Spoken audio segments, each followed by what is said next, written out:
From the shores of the Atlantic Ocean, we greet you to South Florida. We're in Boca Raton, 1.8 miles away from those waves. It's Howard Schnellenberger Field and FAU Stadium on the campus of Florida Atlantic University for the Battle of the Owls in Conference USA. Rice at 3-2, 1-0 in league play, taking on Florida Atlantic 2-4 overall and 1-1 in conference play. Hi, everybody. Frank Fort alongside former Owl safety, FAU Owl safety Chris Bartels. Chris, for Rice, both teams coming off bye weeks, actually. Rice kind of heading in the right direction after some struggles the last few years, and for FAU, kind of a must-win game. Oh, absolutely. Rice, a lot of confidence oozing. For Florida Atlantic, they're still trying to find their identity. They need a win after the bye week. For Rice, they are a run-heavy team. In fact, they have fullbacks on their roster, which you don't see in college football anymore. And running behind them, Ari Broussard, who's very effective when they get close to the goal line. Oh, Ari Broussard, when you're 19 of 22 for an offense in the red zone and you have a guy who scored 8 times on the season, averaging only 2.6 yards per carry, but that doesn't matter. As long as he's able to get the ball in the end zone, they're going to have a successful day. He's short, he's stocky, he's bullish. Get him the ball up the middle. They have an offensive line that's proven. And he scored touchdowns in 5 straight games.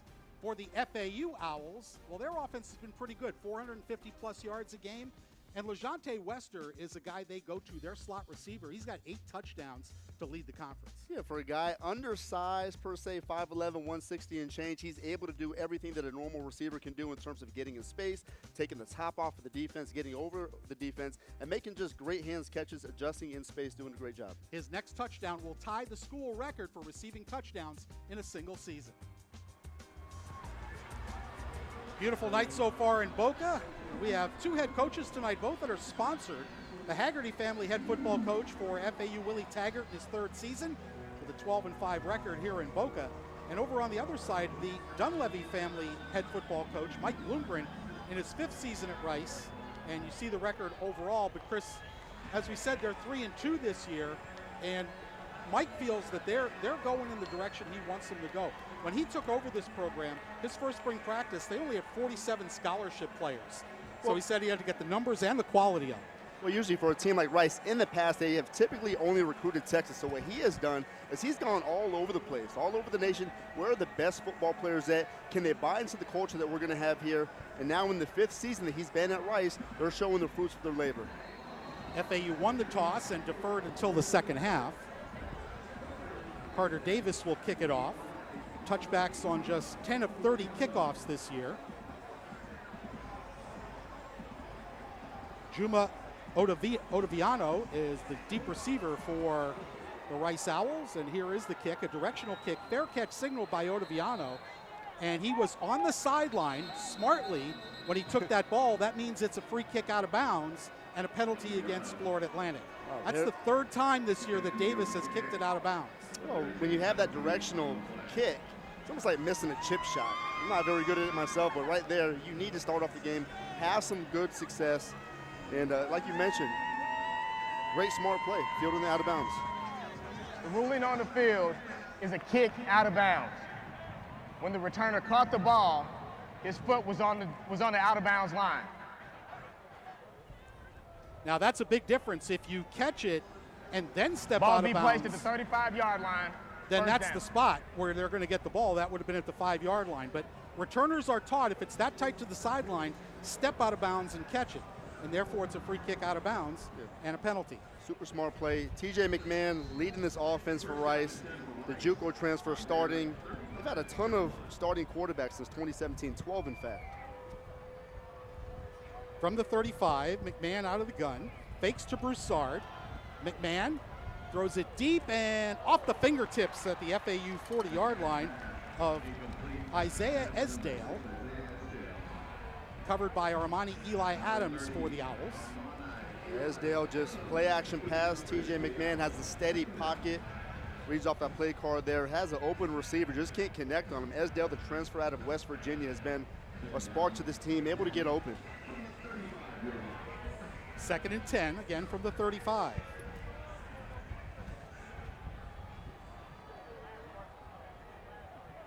That's Luke McCaffrey in motion. We'll talk more about him later. McMahon on the rollout. He's hit and throws with a flag down. It's incomplete. Jamie Petway on the blitz put the pressure on TJ McMahon, and the referee threw the flag, so we'll see what this call is. having a conversation. It looked like, let's see. Holding. Offense, number 78. That penalty's declined. Result of the play, 3rd down. Ethan Oniowa called for the foul, but FAU will decline it and make it. The penalty is accepted. Right? On the offense, number 78. 10-yard penalty, 2nd down. I'm going by Mr. Bernard's word. He said they declined it, and then Willie Taggart said, not so fast, and it'll make it a 2nd and 20. When you think about what Rice does well, they run the football extremely well. So when you have a long distance, 2nd and 20, why not push them back? Now they need to get 20 yards on the ground. You've seen it so far. Protection was good on 1st down. That last penalty, protection was there a little bit, but good pressure from Florida Atlantic. Now they go 5 wide. And now Broussard motions back into the backfield alongside McMahon. McMahon, 3-step drop under some pressure, overthrows, and it's nearly intercepted by Smoke Mungeon. Caught it on a short hop. Very smart play design. Smoke Mungeon, though, he's the guy who's been around the football so frequently. He's due for an interception for this defense, and you see it. The ball sails a little bit. Not sure which receiver he was going to, but Esdale was being covered up by Smoke. Now Mungeon in the Owls' last game 2 weeks ago at North Texas dropped what would have been a sure pick 6 in the 1st quarter. 3rd and 20. Esdale in motion across the formation to make it a trips right. McMahon against the 4-man rush. Pocket breaking down, and McMahon is sacked. That's Courtney McBride, the outside linebacker, coming up with the sack. What a great play. Lines up on the outside. You see him takes a rush up the field. Is turned in by Jalen Joyner, and up the middle in the teeth of this offensive line is very experienced. They bring him down for their 15th sack of the season. That's just one off their total of a year ago. Jante Wester back to receive the kick of Connor Hunt. Hunt averaging 43.3 yards per kick. Short kick, takes a big hop. Wester at his own 42, reverses field. Wester gets out to the 45-yard line, a return of 3 yards. Timeout. So FAU will take over for the first time tonight. We are scoreless here in the 1st quarter at Florida Atlantic.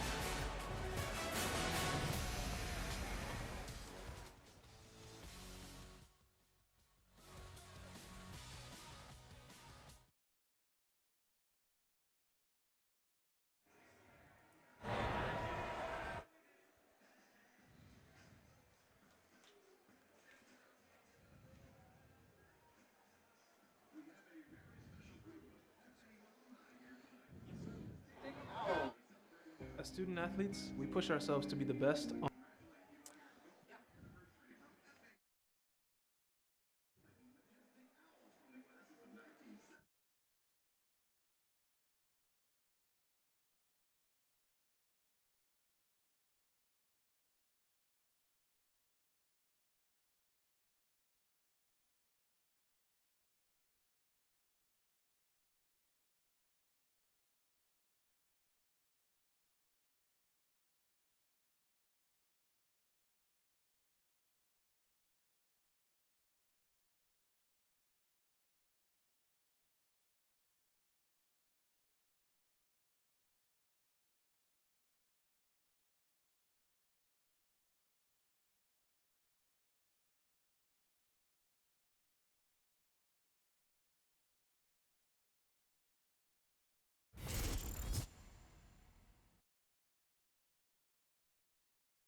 Florida Atlantic has the football for the first time here at home tonight.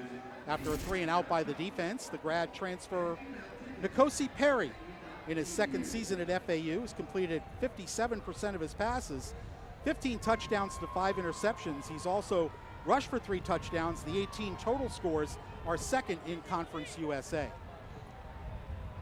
The leader of this team, captain of the offense, does a great job distributing that football. The 57% range for completions has to be increased, though. 5 wide for the Owls. Now Larry McCammon motions back into the backfield.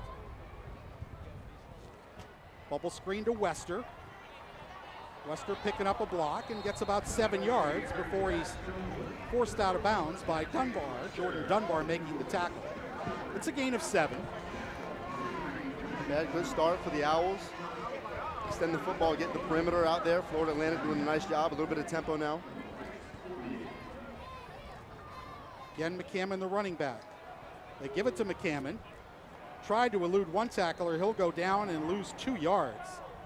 This Rice defense very, very difficult against the run. Trayshawn Chamberlain, number 8, and Quent Teat, number 92, making the tackle. Yeah, big tackle by Teat at the end of that.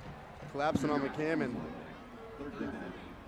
They are spreading out a little bit, trying to get the perimeter game going for Florida Atlantic. 3rd and 5 for the Owls. Nkosi under pressure, throws it deep, and that'll be caught but out of bounds by Jamal Edrin. He was well covered. So both teams apparently will go 3 and out. I don't think Willie Taggart will go for it from midfield. I think, Frank, it looked like Rice was offside, so it seemed like a play where they just take a shot. I think that's what Coach Taggart is trying to have a conversation about on the sideline there. Very quick series for Florida Atlantic. Who was previously number 11, is now number 9, is reporting for this play. Riley Thompson on to punt. Sean Fresh, the cornerback, back to receive. Thompson goes end over end. Fresh makes the fair catch at the 10-yard line, and that's where the Owls of Rice will start their second possession. Sean Fresh in the punt game, very dangerous. Was rated Conference USA Special Teams Punt Returner of the Year.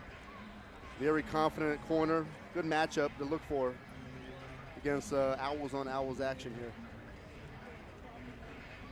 40-yard punt from Riley Thompson and a 40 net, very effective as he pins them at the 10-yard line. So let's take a look at the series history. Only the 4th time these two schools have met. The last meeting in 2016 where FAU won it on the road, and that was the game where Motor Singletary broke out, Chris. He had 24 carries for 257 yards and 3 touchdowns. He'd only carried 62 times in the previous 8 games, so FAU well remembers that game. Here's Broussard with his first carry, hit by Dwight Toombs. He'll pick up 4 yards. Toombs, the box safety, coming up in run support. Yeah, Broussard, surprised to see him get a touch in the second series of the game, but you see right there, the offensive line parting ways just a little bit. Broussard running downhill, getting a good chunk on first down. This Rice team averaging just 369 yards of offense, 139 on the ground, 230 in the air so far through 5 games this season. Now you see the fullback in the game, Jerry Johnson III.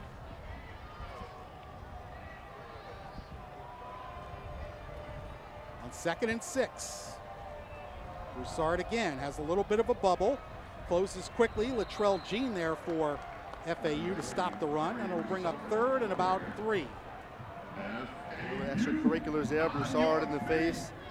TJ Young down there, but you mentioned Latrell Jean. This team has to do better than what they showed against North Texas. Very little penetration. Being pushed off the line of scrimmage. The offensive line for Rice. They need to get room for this guy here, Ari Broussard. Originally a walk-on from New Orleans. Admitted academic applicant. Earned a scholarship in 2019, and just a star athlete. Eddie Williams also helping out on the last tackle. 3rd and 3 for Rice. Empty backfield. McMahon throws it quickly, complete to McCaffrey, hit immediately at the 22-yard line by Smoke Mungin, but it's a 5-yard gain and enough for a first down. McCaffrey with the hands catch, great job. Smoke playing with his eyes, knowing what down and distance is, but Rice is really executing. Get him out there. TJ McMahon knows where he wants to go with the football, given the formation that Florida Atlantic gave him, and he just delivers a nice strike. Way to hold on to the football from McCaffrey. Luke McCaffrey, the son of the great former Broncos wide receiver Ed McCaffrey, Super Bowl champion, started his career as a quarterback at Nebraska, transferred to Louisville and stayed there about a week, then came to Rice and asked the coaches to make him a wide receiver. On 1st and 10, play action.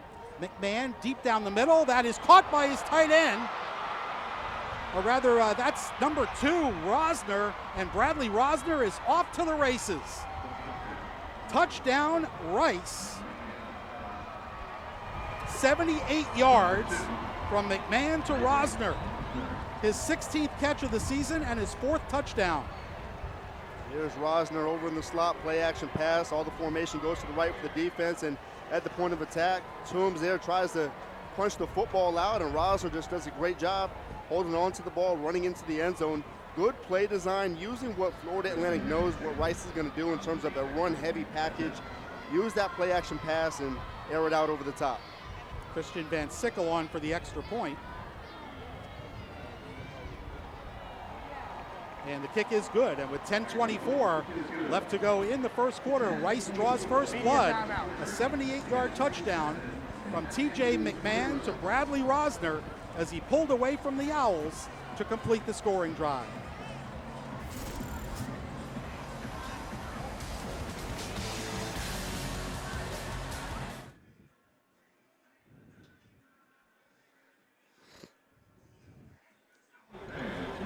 Of the 500,000 student athletes in the NCAA, 20% said they are suffering from depression or anxiety. But that doesn't include those who are silenced by the stigma. By being proactive instead of reactive, we can build a support system that values the individual before the student and before the athlete. Mental health matters. take action.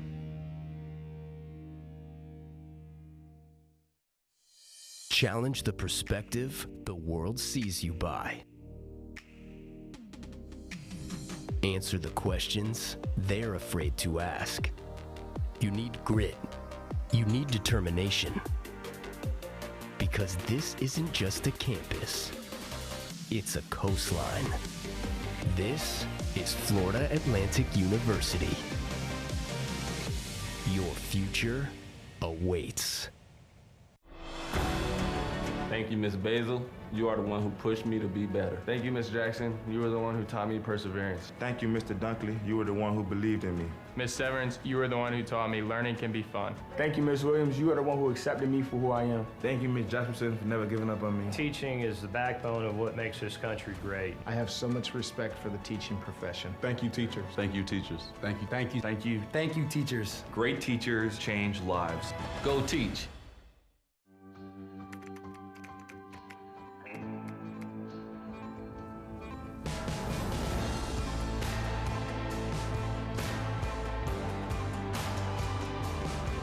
Boys, man.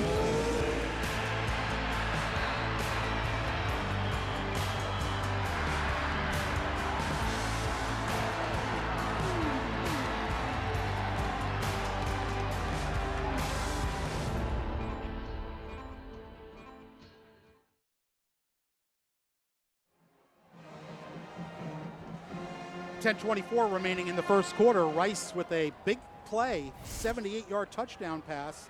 TJ McMahon to Bradley Rosner. Drive took 4 plays, 90 yards, and 2 minutes and 19 seconds. I see TJ McMahon doing a great job analyzing what the defense is going to give him. Pre-snap read says to go here. Very direct with where he's throwing the football, and makes a terrific throw, and Rosner over the top. Coming into this game, Frank, Rosner had 6 games with 100-plus yards. He is on track to get there after his first reception. 10th touchdown pass of the season for TJ McMahon. Tim Horn will kick it off for Rice.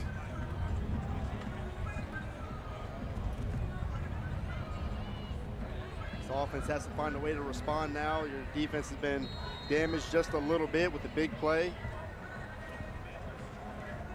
Got to get Nkosi Perry comfortable in the pocket and get Larry McCammon running. Jay-Sean Platt, the deep receiver, the true freshman for FAU. Horn kicks it off. Fair catch signal by Platt, and the Owls will start at their 25. Nice little directional kick there, sky high, fair catch. Give your offense a chance to be in good field position. In a bye week, we do a lot of stuff to you, Frank. You got to figure out, with Kosi Perry working through progressions this week, trying to simplify things just a little bit. The Rice defense, they've allowed 31 points a game, but only 352 yards per game. That's second best in Conference USA.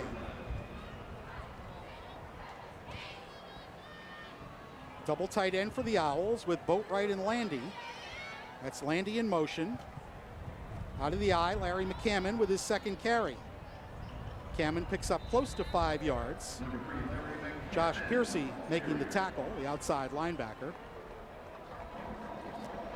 Piercy, the leading sacker for Rice at 3.5 sacks, and he's a guy who will line up all over the place in obvious passing situations. 4 yards for McCammon. 2nd and 6 for the FAU Owls. On the rollout, Perry has a pass batted down.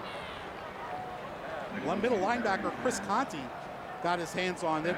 Looked like Carter Boatwright was wide open, Chris, but Conti got his hands in the passing lane. Yeah, Boatwright running across, he's open. Then behind him, another receiver just running wide open, just can't get the ball there. Conti does a terrific job.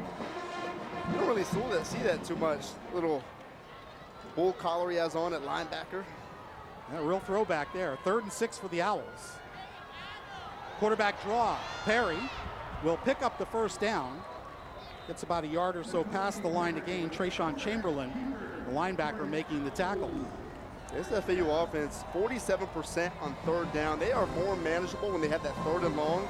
And then Kosi Perry being able to make some things with his legs happen. Good play design, quarterback design.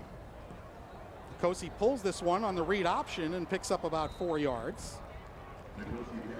Ikena Enechukwu making the tackle. Enechukwu out of Kansas City, Missouri, redshirt junior, 6'4", 269, their best defensive lineman.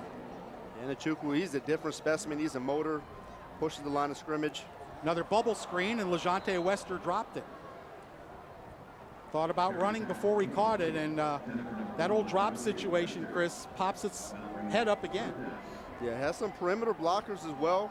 Hat on a hat and in his hand, and started looking upfield way before the ball even got there. Again, everyone knows what he's able to do. 8 touchdowns on the season, is good in space, but need to secure that football before you can plan on your next move. It looked like he had an alley up the sideline as well, the way they blocked it. But you got to catch the rock first. So another 3rd down for the Owls, another 3rd and 6. Blitz coming, and Perry is sacked. That'll be Josh Piercy, 4.5 sacks now. There was nothing exotic about that except the relentless effort. Percy lined up on the edge. They actually dropped right in the middle. Looked like Myron Morris, who was lined up as a D tackle, shades out of there. And there's that pro style. You show different looks. You have a high safety, 20 yards deep. Really smart defense. And Percy taking advantage of this athleticism. Only the 5th sack FAU has allowed this season. Thompson, the punt. It'll be short of Fresh, takes a big roll, and inside the 20-yard line, still rolling, and this will go out at the 11.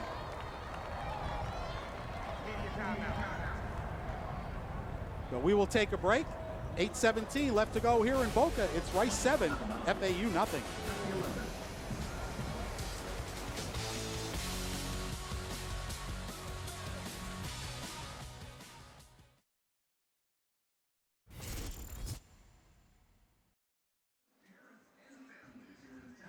Yeah, they just messed the protection up there. Yeah, it was. Yeah, well, the left tackle and left guard blocked.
Rice leads the Battle of the Owls here in Boca Raton, 7-0 over Florida Atlantic. Mike Bloomgren in his 5th season with Rice. First 3 years, a total of 7 wins. Between last year and this year, he's equaled that total. And he says they're excited about the possibilities. He said he had to get the quality and the numbers up in terms of his roster when he first got here, and it's gone a long way toward doing that. A lot of growth in the players that he's had, that recruiting class. After a 59-yard punt, a season high for Riley Thompson, Rice has it at their 11-yard line. Colin Montgomery is the running back. He takes a quick pitch, and he'll squeeze out 3 yards. Eddie Williams there for the Owls, number 3. The Rice Owls, that is. FAU's leading tackler, and Eddie's a little slow to get up. So the helmet's off. He's lying on the turf. That's not a good sign. This leader of your defense right there. 57 total tackles coming into the game, 5 for loss. 15 total tackles at Ohio. Plays with a different type of energy. Not the biggest linebacker in the world. They list him at 6'1", 200. Gets in there and makes the tackle. And kind of got buried under the pile. You also saw number 8 for FAU, Evan Anderson, playing his first game since the season opener against Charlotte. He had a foot injury which kept him out since then, and Evan returned to practice this week. Chris, how important is this guy to the FAU defense? Look at the size of this guy. He's a complex in and of himself. In the middle there, one technique, takes up space, requires 2 blockers, is able to realign that line of scrimmage. So with him there, it just gives linebackers more of an ability to make plays. You have a different set of confidence when big 8 is in front of you. 2nd and 8 for Rice.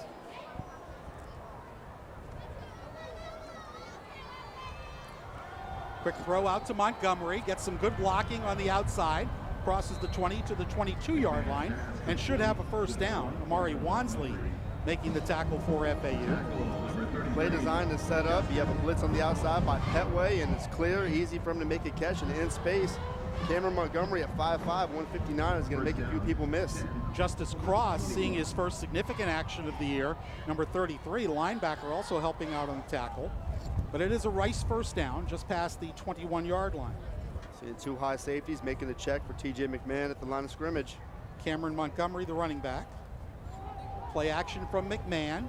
Throws over the middle. Rosner is open again, and he'll get out to the 40-yard line. Defense not really sure what they're looking for. Makes the check inside, vacates the middle of the field, and Rosner just right there. Runs right past Petway. And again, they relay to the football, but Florida Atlantic a little bit too slow. Great adjustment by McMahon at the start of the play. 18-yard gain. Armani Eli Adams making the tackle.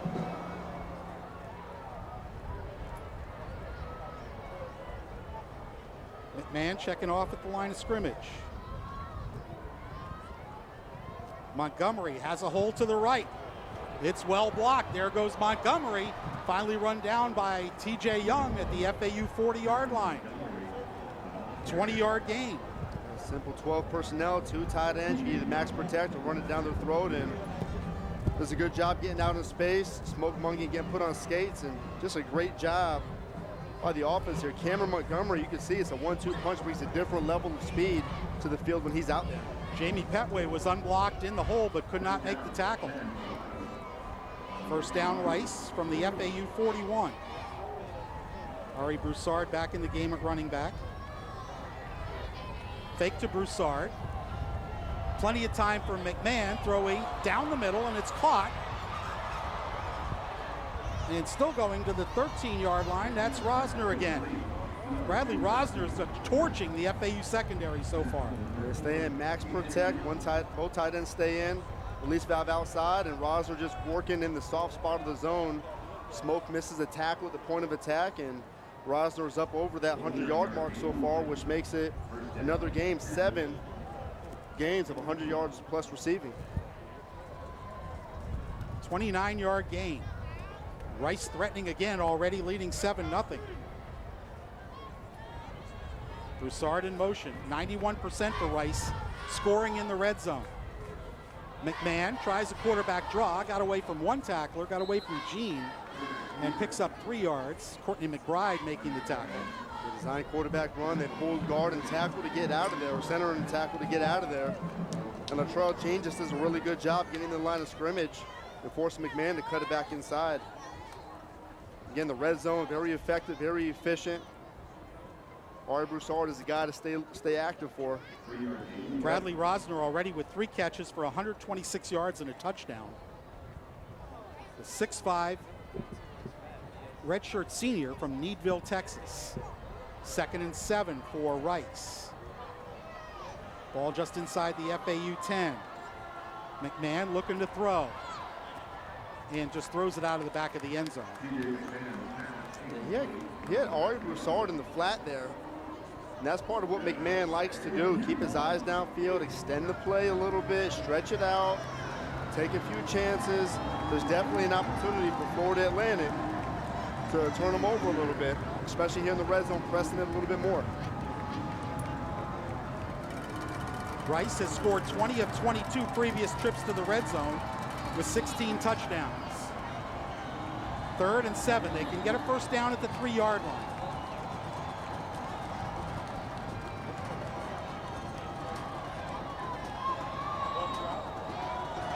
McMahon out of the gun. They rush 4, throw to the back corner of the end zone, and it's incomplete with a flag down. They're going to call Jaden Williams for interference on Luke McCaffrey. Pass interference. Defense, number 22. The foul occurred in the end zone. By rule, the ball would be placed at the 2-yard line. Automatic first down. McCaffrey lined up, corner route. Just a lot of contact right there. You can't just face guard. You got to turn around and make a play on the ball, and it's there. Beautifully thrown football by McMahon. Got to be able to find the football. 1st and goal from the 2. On the 2-yard line, you have a running back that averages 2.6 per carry. Big bodies. Broussard gets the football. Stacked up, and he will lose a yard. Jabari Hill, the backup safety, number 39, along with Trey Jackson, the outside linebacker, 99, making the tackle. Trey Jackson doing a great job. A lot of penetration at the point of attack. It looks like Evan Anderson hurdles somebody at the line of scrimmage. They go to cut him. He jumps over and doesn't make the play, but does enough to disrupt it. There's Courtney McBride, who had a big sack earlier on the first drive. He's out there. Here's where you need Evan Anderson in the middle. 2nd and goal.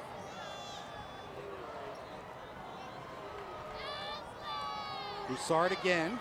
This time powers toward the goal line and in for the touchdown. Ari Broussard, 3-yard touchdown. He's now scored a touchdown in 6 consecutive games, his 9th overall rushing touchdown on the season. And late in the first quarter, Rice scores for the 2nd consecutive drive. First down. Florida Atlantic does a great job getting penetration, disrupting the blocking scheme, pushing the line of scrimmage backwards. That time, Rice was the one who was able to have a little bit of a surge, have just enough of a crease for Broussard to sneak through. Van Sickle with the extra point. It is up and good. 3:21 left to go here in the first quarter. And the FAU Owls not having a good homecoming so far. Ari Broussard finishes off a 9-play, 89-yard drive that took 4 minutes and 56 seconds. And Rice now leads at 14-0. Doing a good job. 4 carries so far for 9 yards. And there he is, flipping it out to the outside, doing a good job in space. Again, knowing what Florida Atlantic's going to go for. And McMahon just finding his guy that he's been aiming for all day, Bradley Rosner. Again, 9 plays, 89 yards, chewing up almost 5 minutes of clock. What really stunned me, though, Frank, was Cameron Montgomery out on the edge, change the pace back. Penalty here at the end of it, where Rosner's making the catch. But it's really not being able to get off the field when you have an opportunity to. It was good stout football by Rice, doing what they want to do, which is just punching it in with Ari Broussard. Well, for FAU, they better get something going offensively. because after a great first defensive series by FAU, they have been torched the last 2 times Rice has had the ball. Platt with the fair catch at the goal line, and FAU will start at the 25. Yeah, this defense for Rice has been a little bit different since playing USC at the very beginning. The last 4 games they've played, they've only allowed 132 yards in the air. This is a team that Coach Mike Bloomgren takes pride in, eating up the clock just by what they do offensively, running the football, taking their time, making checks at the line of scrimmage. So if you get behind on a team like this who doesn't press the pace that much, it's going to be tough for you to kind of get ahead and have less opportunities to make something happen. Well, it's go time for the FAU Owls. They need to get something generated. So Barry Mobley now in the game at running back. Kosi Perry pulls the football, and he'll go down for a loss of 2. DeBryant Carroll making the tackle. Yeah, that does not happen very often. Tackles for loss against this team don't happen. At the point of attack, you have Chris Conti who's getting in there, and Chaz Neal is trying to block him, which opens it up, like you mentioned, Frank, for number 55 there, DeBryant Carroll. 2nd and 11. Perry throws in and out of the hands of Austin Evans. No excuse for that. You have it predetermined. You're the quarterback. You know what the defense shows you. You know what you're going to get from a coverage standpoint. You have an opportunity as a tight end to make a play. Coming into the game, 4 receptions for 62 yards. Austin Evans drops one. Well, the Owls had a big problem with drops in their loss at North Texas. They dropped 2 short touchdown passes and possibly a 3rd. And they've had 2 drops already today. Would not have been as big a plays as those at North Texas, but any drop, and now you're behind the sticks at 3rd and 11. See a little bit of confusion from Rice's defense. Perry moving out of the pocket, throws on the run and overthrows Javion Posey, who was open out near midfield. Posey's rolling, working with Perry. Pocket closes a little bit. There is some space, but this disciplined defense for Rice has eyes on Kosi Perry. So as soon as he approaches the line of scrimmage, they come out of coverage and add a little bit of pressure, a little more touch in that play, and Posey's going to have a chance to make a catch. 3rd straight 3 and out for the Owl offense. Riley Thompson in the punt. Low line drive kick. Fresh will let it bounce. Now picks it up. Hit immediately by Justin McKithen at the Rice 30-yard line. And that's where the Rice Owls will take over with 2 minutes and 22 seconds left to go in the 3rd quarter. Well, if a defense ever needed a stop, it's FAU right here. Yeah, absolutely. This team, for the defense, you were on the field for so long that previous series, 5 minutes almost, and the offense goes out there and is 3 and out, not providing anything for your offense. Florida Atlantic needs to try to figure something out. Rice, give credit to them. They're doing a really good job. Again, time of possession is something they take their pride on. This year so far, 6th in FBS with 34 minutes. Last year they were 9th with 33, and 2020, 35 minutes for time of possession per game. 1st and 10 for the Rice Owls from their 30. McMahon to throw, blitz coming, he reloads and has it intercepted. It's Dwight Toombs along the far sideline. Now they're going to Moving call on it the field incomplete. is an incomplete pass. 2nd down. Literally dropped opportunities. Toombs is there, runs to the football, and from that angle, it looks like he catches it, but there's a side judge over there with a better look than we have up here, and sure enough, that ball touches the turf, bobbles a little bit. But good awareness, eyes back to TJ McMahon. Those are plays that you need to make. Those are difference-making plays that this defense hasn't been able to make in the past couple of weeks. 2nd and 10 for Rice. Now they go with the eye in the backfield, and they'll give it to Broussard. Cuts it back. Eddie Williams there to make the tackle after a gain of 3. Wow. Big collision. Ari Broussard sees it back door lane, decides to cut back into traffic, and it just closes up in a hurry. Terrific job covering, closing on the field. Xavier Peters delivering a big hit. This is where they want to be. Florida Atlantic, throw down and long. You have confidence in your defensive line. You have creative ways to get to the quarterback. You saw Courtney McBride get a sack on the day. Somebody needs to make a play.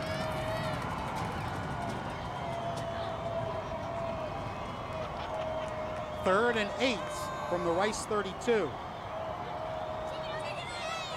Four-man rush. McMahon fires, and that one is broken up. Jamie Petway, number 29, in there to get a hand along with TJ Young. It looked like Petway was the one who knocked it down. Petway doing a good job. Again, down in distance. Where's the sticks at? Where are they? Petway closes on McCaffrey, gets his hands in there. It was almost a pass breakup by TJ Young on Petway. But again, good job awareness. That's something they've had to work on over the bye week. Down in distance, know where the first down is going to be, sit there and try to make a play on the ball. Connor Hunt with his second punt of the game. Jonte Wester back to receive it. Good kick. Wester fair catch at the Owl 22-yard line. He blasted that. Minute 25 to go in the first quarter. Fourth time FAU has had the ball. And they have one first down, but that's it, Chris. Yeah, Coach Taggart has to have a chance to get these guys going. You got to inspire them, got to motivate them. Started off at Western Kentucky, did a great job with 16 wins, went over to South Florida from there with 24 wins. From there, makes a jump to Oregon for a year and lands his dream job at Florida State. And we have an opportunity at Florida Atlantic to have him down here this fourth season. From the 22. This is Johnny Ford with his first carry of the game. Ford past midfield, forced out at the Rice 45-yard line. Johnny Ford, who was the explosive play guy last year, really with his first big play of this season. He's been in and out, not dressed for games, been around, not been around, Chris, and good to see him.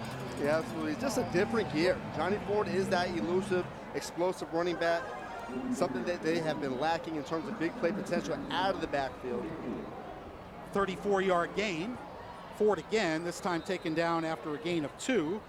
DeCarroll there once again, DeBraylon Carroll. We'll bring up a 2nd and 8 with 47 seconds to go in the first quarter. The defensive line is really stout for Rice. They stay low, they fire off the ball. Blake Bonish does a terrific job. Had a very strong spring, earned a spot here on the starting lineup.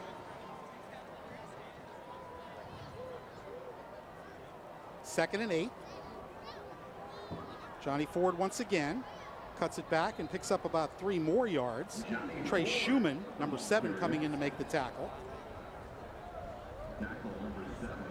We'll bring up 3rd and 6. Really creative defense. Start with 3 down linemen, bring your middle linebacker in at the very last minute, bring your experienced safety, George Nyakwal, coming down into the box, not accounted for, so it really messes up your protection scheme as an offensive line. That's the end of the first quarter. Timeout. That is the end of the first quarter. Big third down coming up for FAU in Rice territory. It's 14-0 Rice after the first quarter here at Florida Atlantic.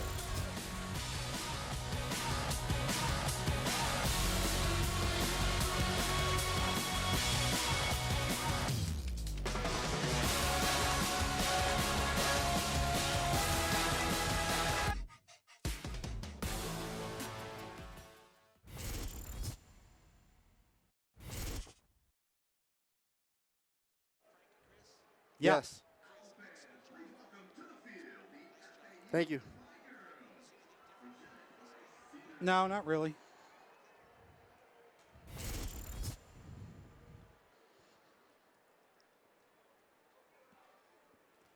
Evan, can you give me total yards? I'm having a little trouble reading your numbers. Take your time. Take your time.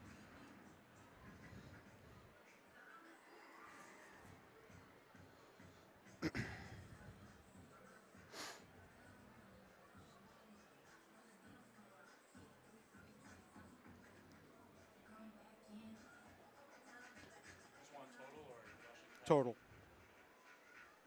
Mm.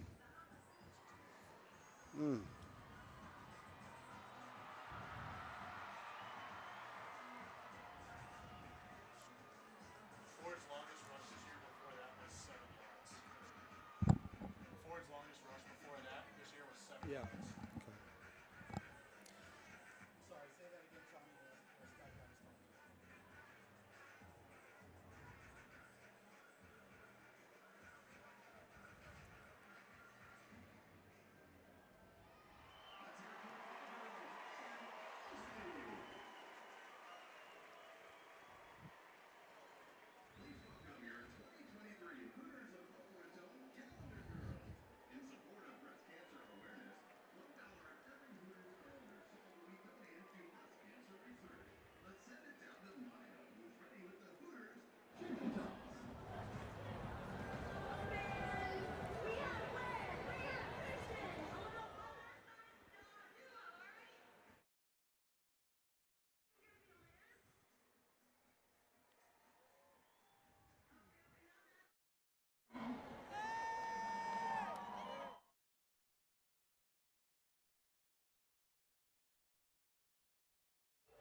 Start of the second quarter here in Boca Raton.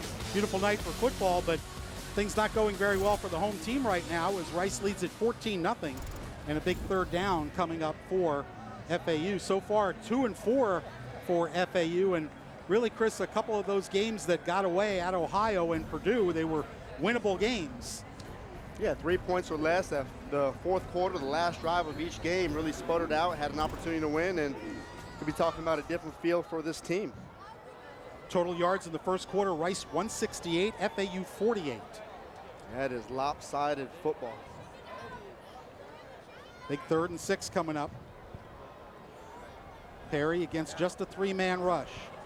Plenty of time, finds Jaquan Burton over the middle for a first down at the Rice 28-yard line. Just a little confidence boost for Burton there. Clearing the defense, and Kosi Perry working from right to left. Burton just does a great job getting in space. McCammon, the running back, off the left tip of N'Kosi Perry. McCammon gets the football, good cutback, and gets inside the 20-yard line. Myron Morrison's there to make the tackle. 25-yard line, excuse me. A little bit of tempo. Like what they're doing going into the boundary. Second down and a long 4. McCammon again bursts right up the middle, still going, and has another first down. Trayshawn Chamberlain there for the tackle, along with Marcus Williams, number 4. Great job. Look at Nick Weber there, working play side, pushing down, sees that it's handled, works up to the next level, and then patience by McCammon in the burst at the end to get additional yards. From the 15-yard line. They'll throw the bubble screen, and that gets blown up. Marcus Williams takes down LeJante Wester for a loss. That play didn't stand a chance. No one touched Williams. Just a heads-up play. At some point, you gotta, I don't want to say get away from it because you want to keep the defense honest, but for Florida Atlantic, they've gone to that so frequently, unless you're going to have guys who are able to block and not allow guys like Marcus Williams to just step into the backfield that easily, it's going to be a rough outing. Loss of 5. Jamal Edrin simply whiffed on the block. They'll give it to LeJante Wester on the end around, speeding to the outside. Good spin move. Gets inside the 10-yard line, all the way down to the 8. Ikena Onwuchukwu and Marcus Williams making the tackle. And he kind of running inside out, but you look at the speed from Wester. Impact player, outruns, and at the end here puts fresh on skates, whiffing. Just see people, just Rice running to the football, but individual effort from Wester to get those yards. Big play. They'll say he stepped out at the 10-yard line, so it brings up a 3rd and 5.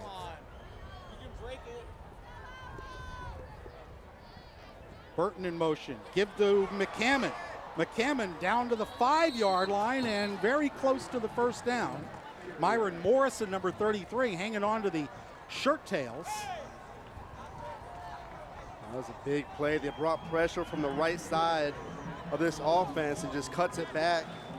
Just holding on for dear life. You mentioned Myron Morrison just holding on, and McCammon just keeping those legs churning. It is a first down. 1st and goal from the 5. Marvin Landy in as an H-back. They'll give it to McCammon. He cuts back, and he's easily into the end zone for a touchdown. We have an Owl in the end zone. Larry McCammon's 3rd rushing touchdown of the season, and the FAU Owls are on the board in this battle of owls here in Boca. This seems like an old school slugfest.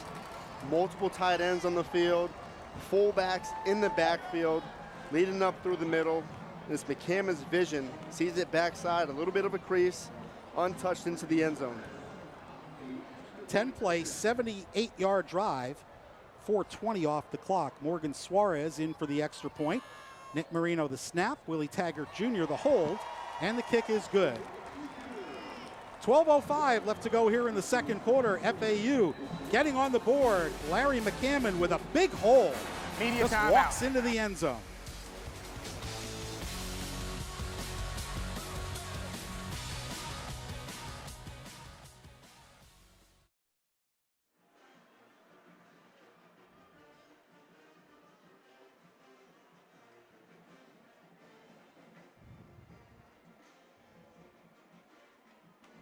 Needed that, Chris. Oh, much needed.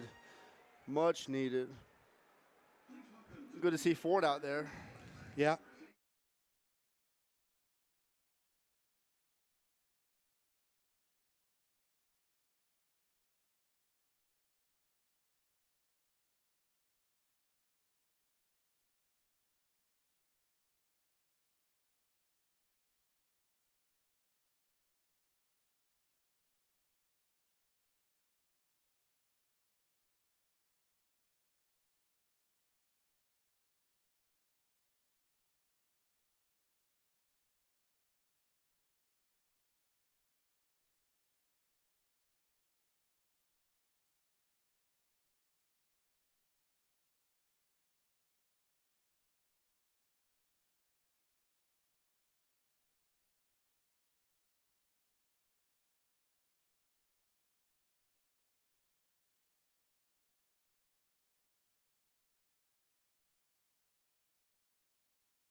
.12:05 left to go in this game here in Boca, the Battle of the Owls. Larry McCammon's third touchdown rush of the year has brought Florida Atlantic back to within 7, a 10-play, 78-yard drive, taking up 4 minutes and 20 seconds. At home, look at the record for the Owls over the, well, that was the start of the Lane Kiffin era in 2017. Lane was here for 3 years, and then Willie Taggart arrived in 2020.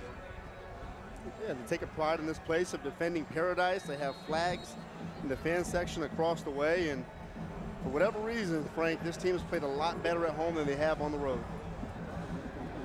You can kind of say the same for Rice as well. 3-0 at home, and their 2 losses came on the road this year. Davis with the kickoff, and that'll fly into the end zone for a touchback, his 11th touchback of the season, and Rice will start at their 25-yard line. You realize the chip shot, directional shot's not working. Just blast it out the back of the end zone. Don't take the chance. And this defense had a much-needed break. Almost 5 minutes off the clock, sitting over there on the sideline with the transition of first and second quarter. Talk through some things. Get some things ironed out, make your adjustments.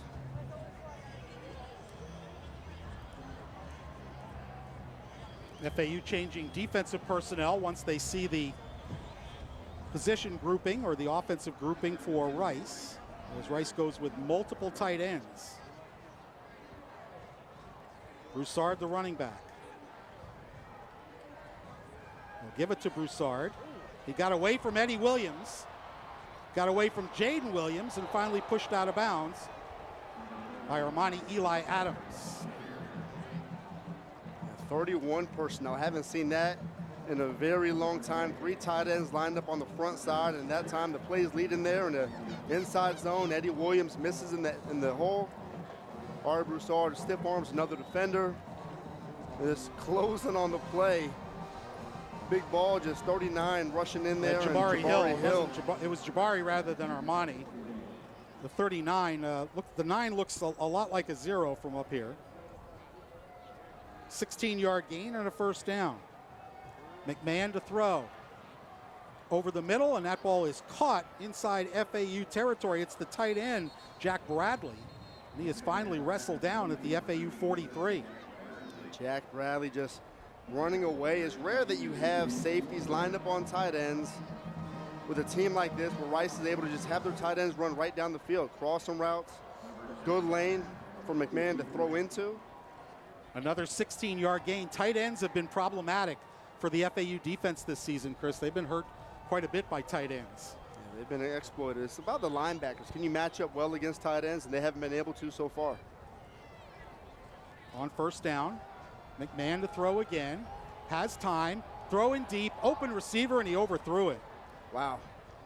Missed the shot. Esdale down the far sideline. Esdale had to jump on Jaden Williams running down the sideline. It looked like Jaden Williams is trying to adjust his face mask, but looking at the offensive line, just very comfortable with the rush that Florida Atlantic is bringing. Spearheaded by Shea Baker in the middle, and then Clay Servant on the outside. Just very little pressure on McMahon, has all day to survey the field, and just lets one rip over the top, misses just a little. New running back in the game. It'll be number 20, Uriah West.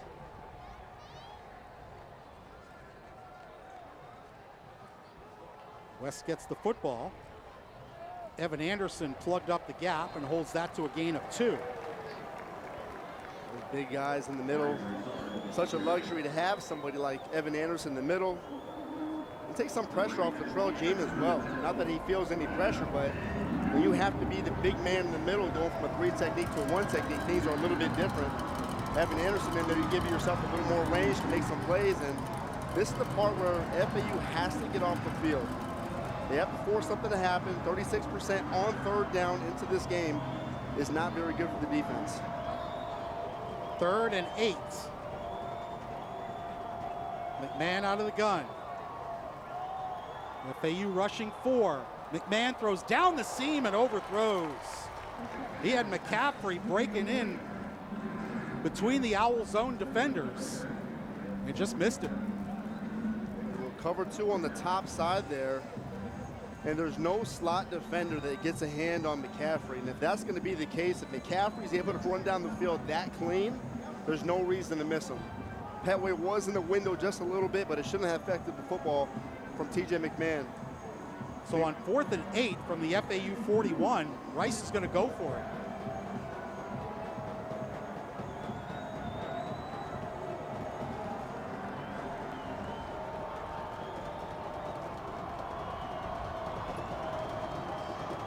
McMahon, pocket collapsing, and he's going to be sacked. 2nd sack of the night for FAU. Marlon Bradley and Courtney McBride combining on the sack. Bradley number 95, McBride number 51. Looked like he rehearsed that choreographed dance move right there, but good job on the back end. It's really taking away the tight end. It's the number 1 read on that play. Jack Bradley is open just for a hair. Safety closes down on it, which gives gives them a little bit of a chance to get to the football. Again, great energy and effort. Courtney McBride working to it as well. Kraku in there. That's the play the defense needed. That's the spark for Florida Atlantic's team. 2nd sack of the night for FAU, and it's a turnover on downs. Owls take over at the 44-yard line. The sack went for a loss of 3. Here's McCammon. Behind some nice blocking, McCammon keeps the feet moving, gets into Rice Owl territory before he's finally taken down. Chris Conti, the middle linebacker, making the play. Chaz Neal going tackle over. He pulled in that previous play as the right tackle. I'll call it a gain of 6 to the 50-yard line. McMahon again dropping the pads, and he bursts forward for a 1st down. They'll mark it at the 44-yard line of Rice, another 6-yard gain. Yeah, Brent Dearman is very creative with how he sets up his offensive line. Chaz Neal from the right tackle lines up his tackle over, forces the extra gap that you have to account for as a defense. Play action, Perry. Time in the pocket, throws deep, and it's nearly intercepted. George Nyaqual and Marcus Williams were in coverage, and Nyaqual was just sitting on this ball in the 2 deep, Chris. Yeah, cover 2 over the top, one underneath. Nyaqual doing a great job of kind of pulling up a little bit. Risky throw, though, by Kosi Perry. And that's where Coach Dearman talked about. He likes to keep his eyes downfield, has a lot of confidence in his receivers to get open, but you can't put yourself in a situation where you're pushing it between a high defender and a low defender in a cover 2 situation. Marcus Williams, number 4, actually broke up the pass and might have cost Nyaquil an interception. Nkosi Perry on the quarterback draw loses the ball, and he's going the wrong direction, all the way back to the FAU 30-yard line. Nyaquil making the tackle. Oh, that was supposed to be a quarterback draw, and it got blown up right from the start. You got pressure coming from the edge as Nyaquil, as you mentioned, who makes the initial play, blitzes from the safety position. We talked about having NFL experience, pro experience coaching on the staff for Rice, having a high safety, disguising it very well. and Perry doesn't account for it before the snap. Slow down the snap count, get a read of the defense. And Nyquil just does a terrific job making a play for Rice. That's a 23-yard loss, making it 3rd and 33. They'll just give it to McCammon and try and get a few yards, and he'll get about 4 before Schumann takes him down, and the Owls will be forced to punt. What a play. And Nyquil just getting in there. He's played 46 total games for Rice. 35 of those have been starts. Missed the last 7 of 2021 due to injury. But so far coming into this game, had 19 total tackles with a pick. One of the leaders of that secondary. The only good thing about that for FAU is it wasn't a turnover. And Kosi Perry was able to gather himself and pick it up.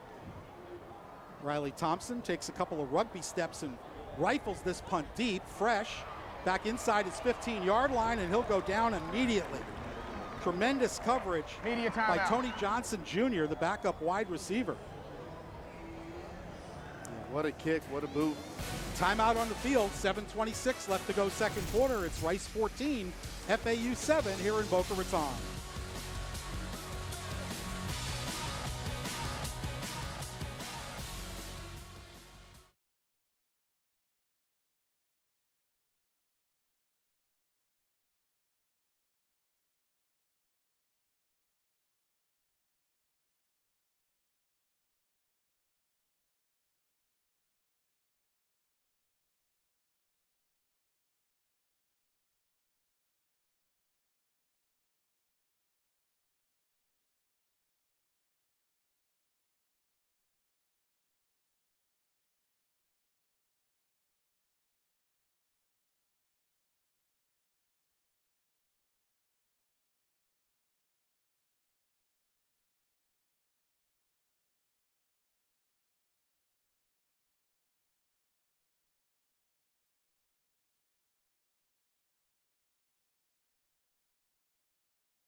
Midway through the second quarter, 14-7 Rice over FAU here in Boca Raton.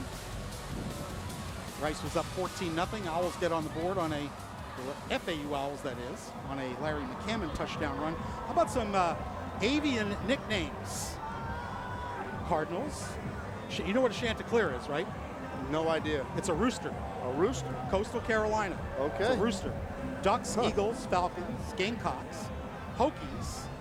I'm not sure that's an actual bird. A Hokie's a bird? No, it's not. But they use the turkey as kind of a secondary mascot. Okay. There is no such. I did research of this back in the Big East days. All right. Of course, you got Owls, Redhawks, Roadrunners, Warhawks, and Jayhawks. A Roadrunner? Yeah. Really? That's UTSA, Roadrunner. No, there is no such thing as a Hokie. It's kind of a made-up name that Virginia Tech has. Okay. And I forget the origins of it, but there is really no such thing, even though a turkey is sort of their unofficial mascot. Who's in charge of that? I have no idea. There's your worthless fact of the day. Rice from their own 13. West takes it out to the 16-yard line. Petway and TJ Young there on the tackle. Seen a lot of Jamie Petway. Again, the personnel package. This is the DNA of Holmgren, right? You have two tight ends on the field. You pull the entire student body from left to right. You let your big running back try to pick a hole to get some yards. and then you come back and you spread it out. And Marcus Tuiasosopu, the offensive coordinator for Rice, and Mike Bloomgren said, Marcus is the guy that kind of brings me back to the spread. This is a design run by McCaffrey, who lined up in a wildcat. He'll get to the 20-yard line. Armani Eli Adams and Eddie Williams combined on the tackle. That's a big tackle, big collision coming downhill. Great job reading. You mentioned his name, Armani Eli Adams and McCaffrey, the versatility that you're seeing here. Lining up at receiver, had experience at quarterback. Obviously has a pedigree of being an all-star. Blood, it runs through his blood, and pretty much can play anywhere on the field. McMahon back in the shotgun on his third and a long 3, about 3.5 yards to go for a first down. Blitz coming, and they got him. Jamie Petway, his first sack as an Owl, and the third for FAU on the night. Todd Orlando said, enough of this, of him sitting back in the pocket. We're going after him. Yeah, that is a big blitz right there. Petway up the middle. He does not get that blitz of motion that was coming underneath, was going to be wide open. Esdale was going to be there, but beautifully designed play by Todd Orlando to get Petway in the backfield. Much needed sack. Different energy. Third sack of the night for FAU. Horn to kick it away. And he hits it off the side of his foot, and it goes out of bounds well inside Rice territory. Owl coaches are pointing around the 30-yard line. We'll see where the officials mark it. It's going to be at the 35-yard line. Wow. So a punt, a very short punt, just 24 yards, and with 5:15 left to go in the second, FAU is set up in plus territory.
.5:15 left to go second quarter. Rice leads FAU by a score of 14-7. Nkosi Perry struggling tonight, but having a good year so far.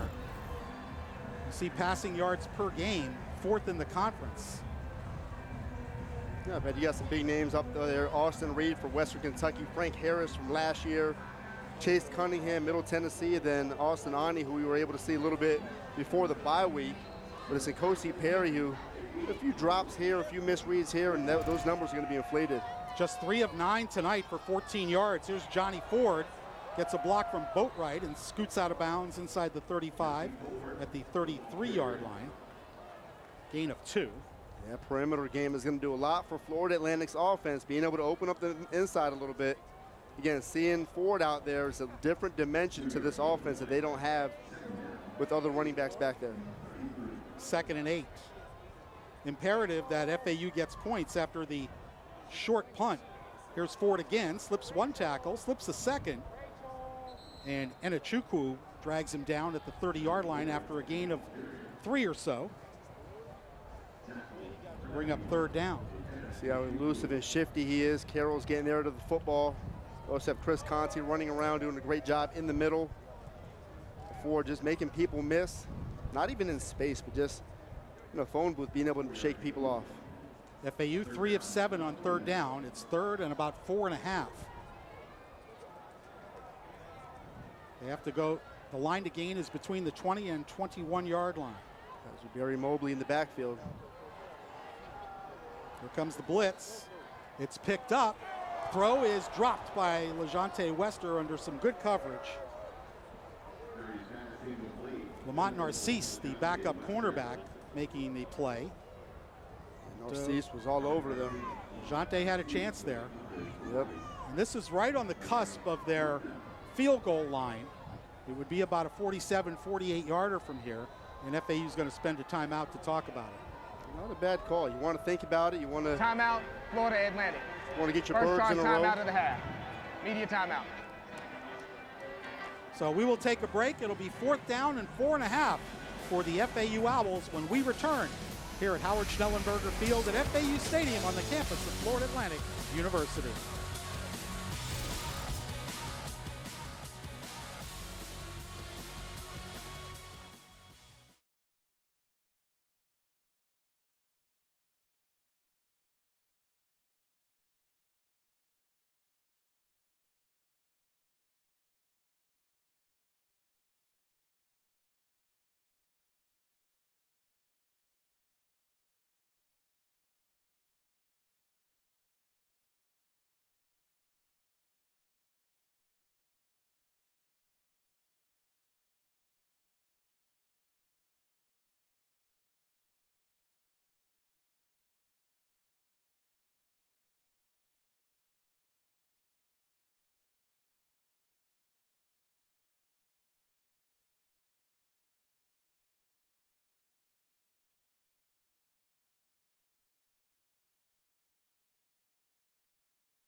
.402 left to go second quarter. Rice leading Florida Atlantic 14-7. And it'll be 4th and 4 for FAU at the Rice 29-yard line. A big time play for Kosi Perry in this offense. They had time to talk about it, Willie Taggart and company.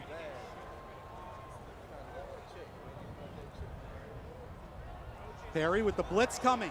Gets rid of it, and it's broken up. Incomplete. A turnover on downs. Myron Morrison breaking up the pass as Perry was under heavy pressure. A lot of pressure on the edge, right in the eyes of Mikosi Perry, and he sees it at the last minute. Just miscommunication, a twist up front is what makes it work for Rice. You see Ford trying to figure out where's that flag at. It's not really there because Morrison just does a terrific job covering the scat back in space. That's why this Rice team is so good. They're disciplined. They know where their help is. The pressures are getting to the quarterback, and they're feasting off the confidence they have. Well, for an offensive line that's really protected well this year, FAU is having issues sorting out the protection tonight. Where is the blitz coming from? They haven't been able to identify it correctly. Can't pick it up. It's communication. 1st and 10, Rice. Ball at their 29. McMahon fakes and throws, and it's batted in the air by Eddie Williams and incomplete. Yeah, good play action pass there. I'm following the running back as if it was a run play. They sell it. Fullback lead up the middle. They pull it. I'll take it back. It was T.J. Young, not Eddie Williams, who broke it up. T.J. Young times it just right, gets his hands up there. T.J., who had a pick 6 against North Texas in FAU's last game. And he's missed part of this year with an injury. Good to have him back in the lineup. Connors in motion. McMahon throws. That's Bradley, the tight end, with the catch. Eddie Williams and Courtney McBride make the tackle after a gain of 9 to bring up 3rd and a yard and a half. Another good play design. Know where the first down is at. TJ McMahon identifies it quickly, gets the ball out to his tight end, turns around, makes a person miss, and very close, a very manageable 3rd down. 1 of 5 for Rice on 3rd downs tonight. And they'll go full house backfield. You don't see this often. Offensive line down on all 4. They're ready to fire off the ball. And we have a timeout called. Timeout, Rice. First of the half. 30 seconds. Yeah, a ton of dudes on that right-hand side. Jack Bradley lined up over there in a 4-point stance. You also have Connor Welch, the fullback, lined up in a 4-point stance. Oh, this is what they do. This is it. This is it. We are tougher than you. We are more aggressive. We have lower pad level. We want it more than you do. And we're going to show you. That's they threw the ball about half the time that they ran the ball. Double up running plays against UAB in their last game. And they were down 17-7 at the half, but they stuck with their plan. They stuck with who they are, and they scored 3 touchdowns in the second half. Yeah, at some point, these defenses, I've been on the other side of it, where this team just keeps on running. You're just getting jabbed in the nose like a boxer, then all of a sudden it's just, here comes the haymaker, not ready for it. Florida Atlantic has to be prepared. Again, they're shifting out personnel, getting guys in there to match personnel for Rice. Big play for them.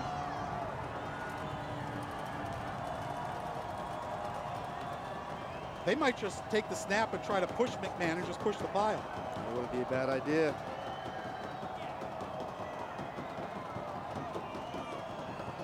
Third and short, and Evan Anderson jumps offside. A lot of pointing back and forth. It looked obvious from up here. That would be just the 2nd penalty on FAU. Rice has only 1.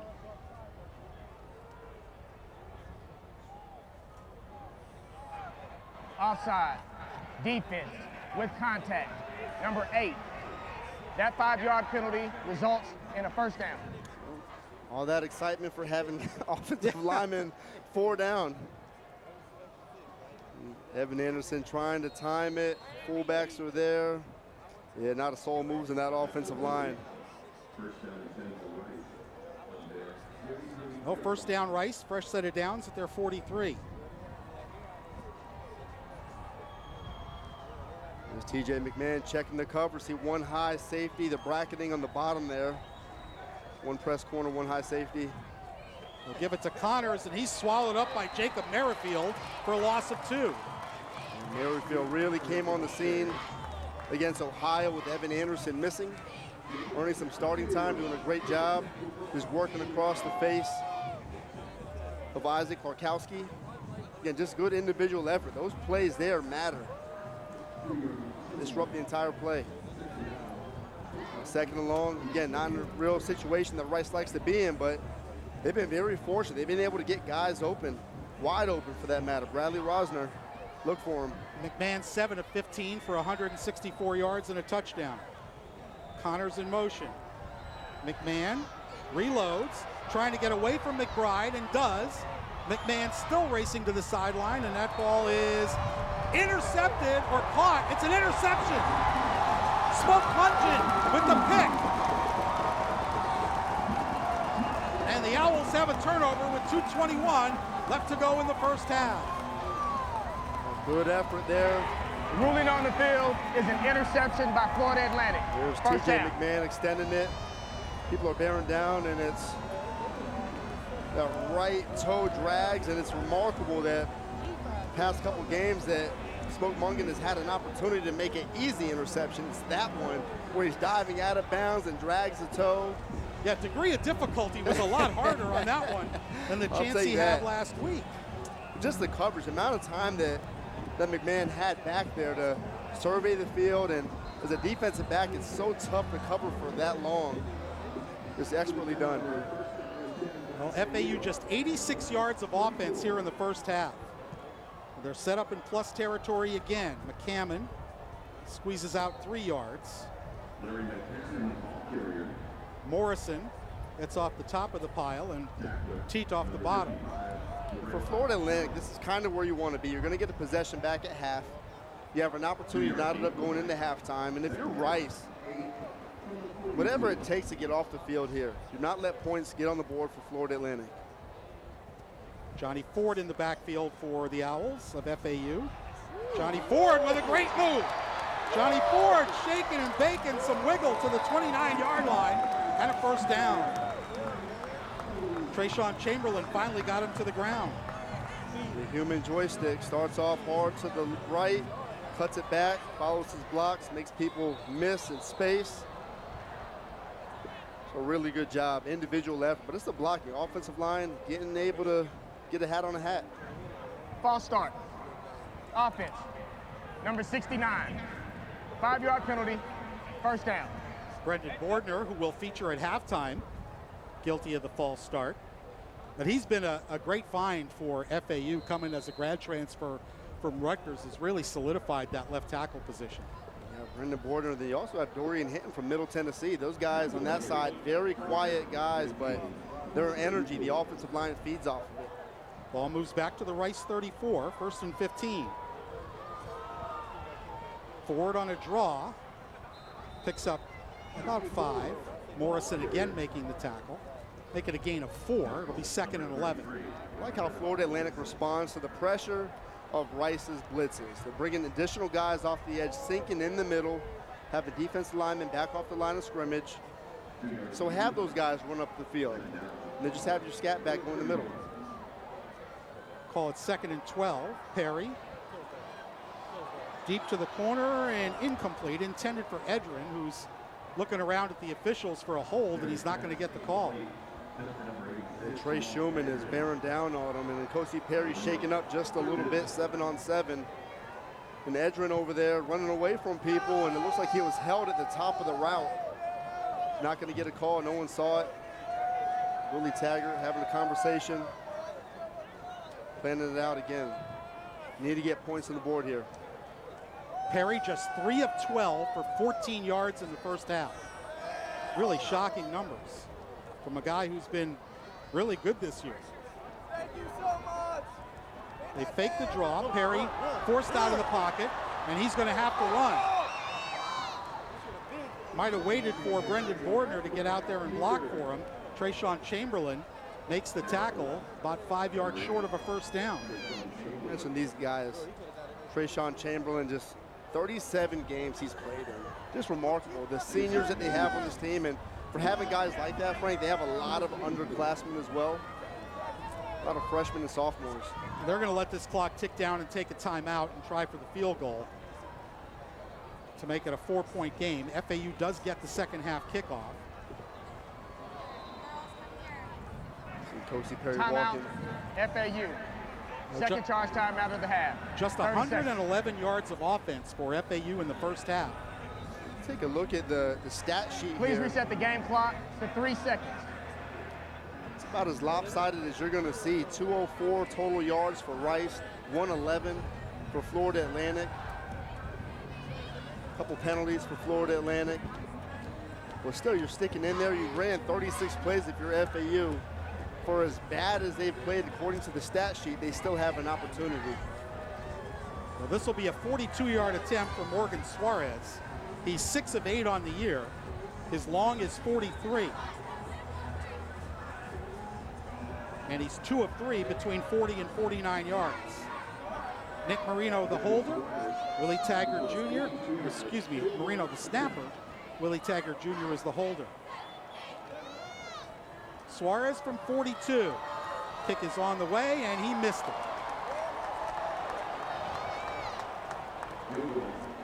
Well, that's the end of tough the first way to half. end the first half for FAU. They continue to trail it 14-7. Rice with a couple of first quarter touchdowns, hitting some big plays. FAU's only response, a Larry McCammon 5-yard touchdown run. And we are at halftime with Rice leading the Battle of the Owls 14-7.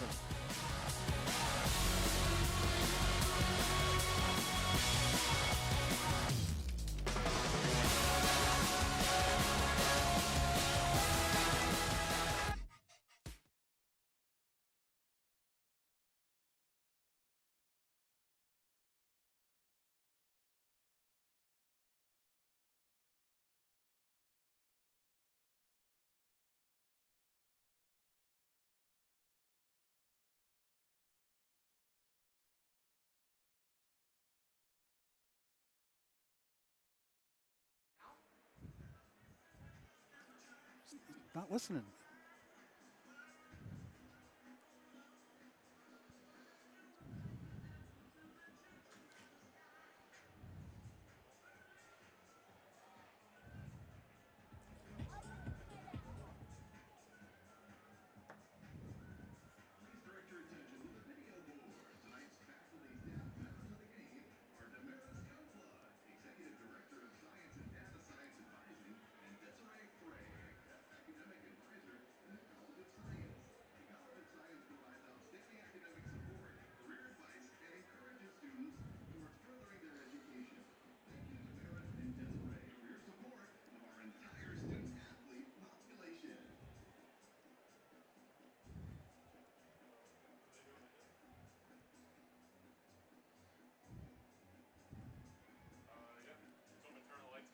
Yep. Yeah, apparently. Let's do it.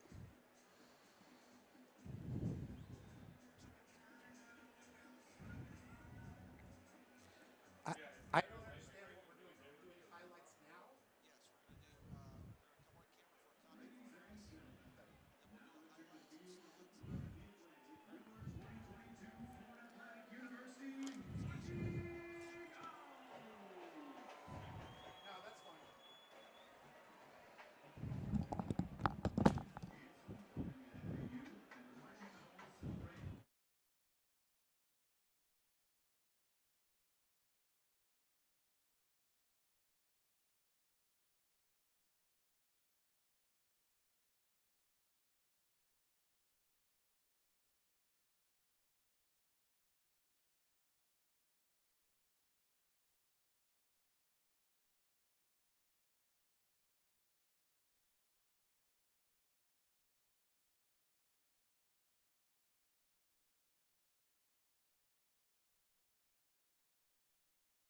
Tom, let us know when you go to the tape so we can turn around and look at him. Thank you.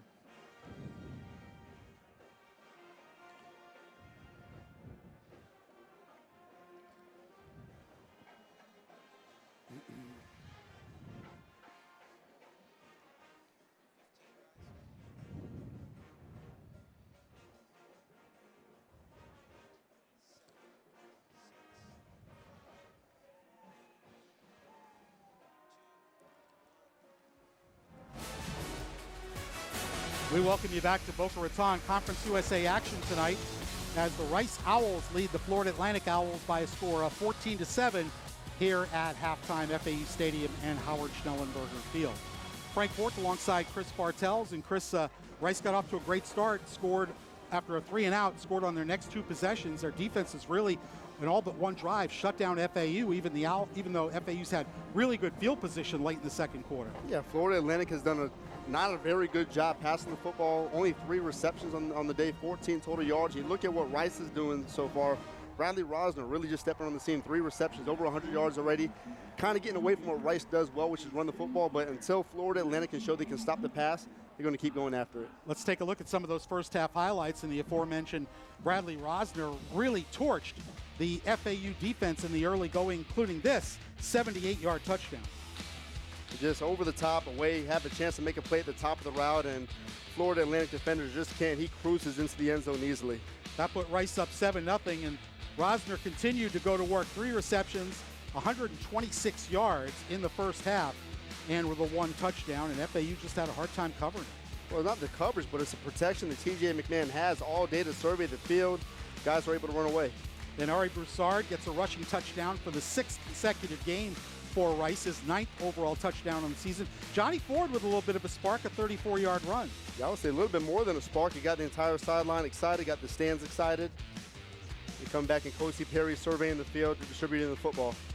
That was Jaquan Burton with one of only 3 Owl catches. They went end around to LeJante Wester, and that set up McCammon for his 3rd rushing touchdown of the season. Let's take a look at the stats. Smoke Mungeon did have an interception for FAU late in the first half, but the Owl offense could not take advantage. And when you look at the numbers, Chris, 111 total yards for FAU, that's not going to get it done. Well, it's surprising with the number of yards they weren't able to get. They weren't able to capitalize on some easy receptions, good throws, and they're still only down 7 with the chance to still come back in the game. Look at the bright side, but Rice is just doing a really good job holding this explosive offense in check of Florida Atlantic. So our score at halftime, Rice winning the possession battle, and that's their MO, that's their DNA. Win that time of possession, and they lead this one 14-7 here at the half. A look at the Schmidt Center for Athletic and Academic Excellence on the campus of FAU.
I started the swimming team.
Antonio Brown, great wide receiver for the Pittsburgh Steelers and other NFL teams, in the house tonight. Rice leading FAU 14-7. FAU offensive tackle Brendan Bordner, grad transfer from Rutgers this year, really solidified that position, but he had a connection with FAU long before he ever arrived on campus.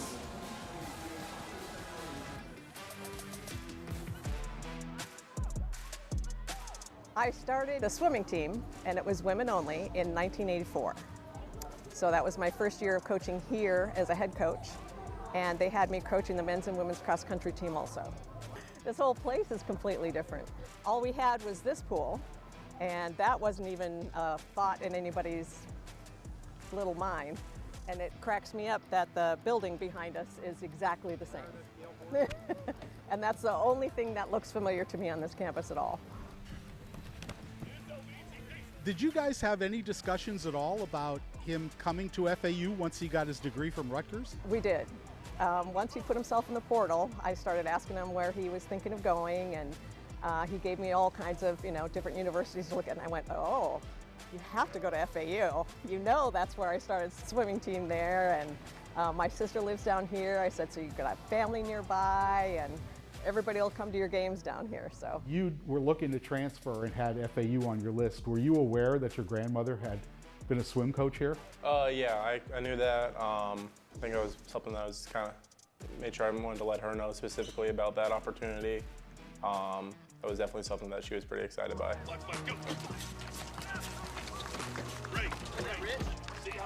We see him, he's got the mullet, he's a big physical kid, but to you, what's he like?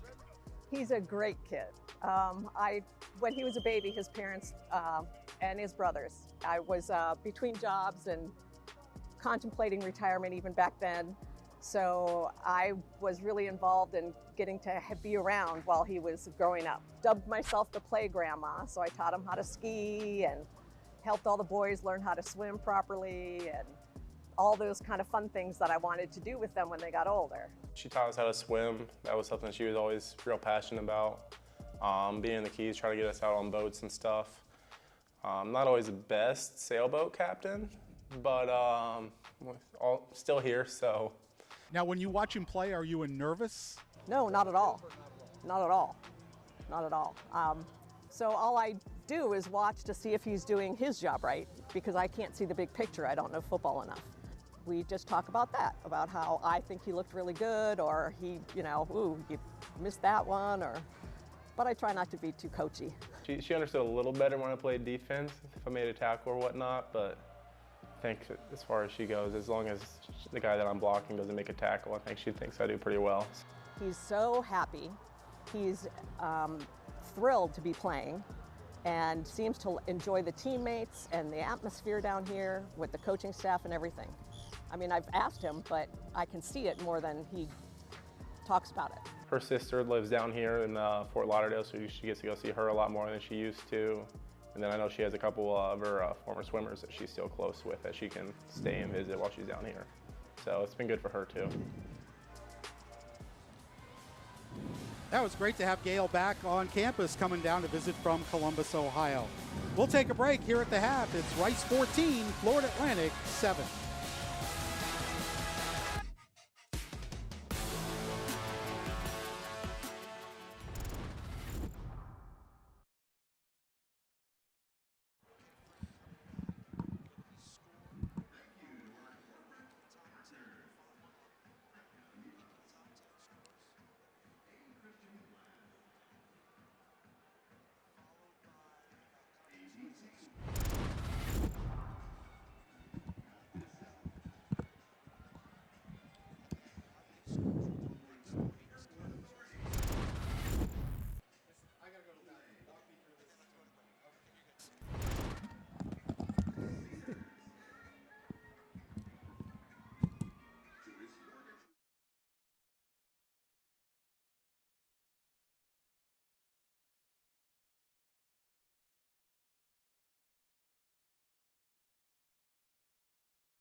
Back at halftime in Boca, Rice leading Florida Atlantic by a score of 14-7. Frank Fort, Chris Bartels with you. Let's take a look around college football.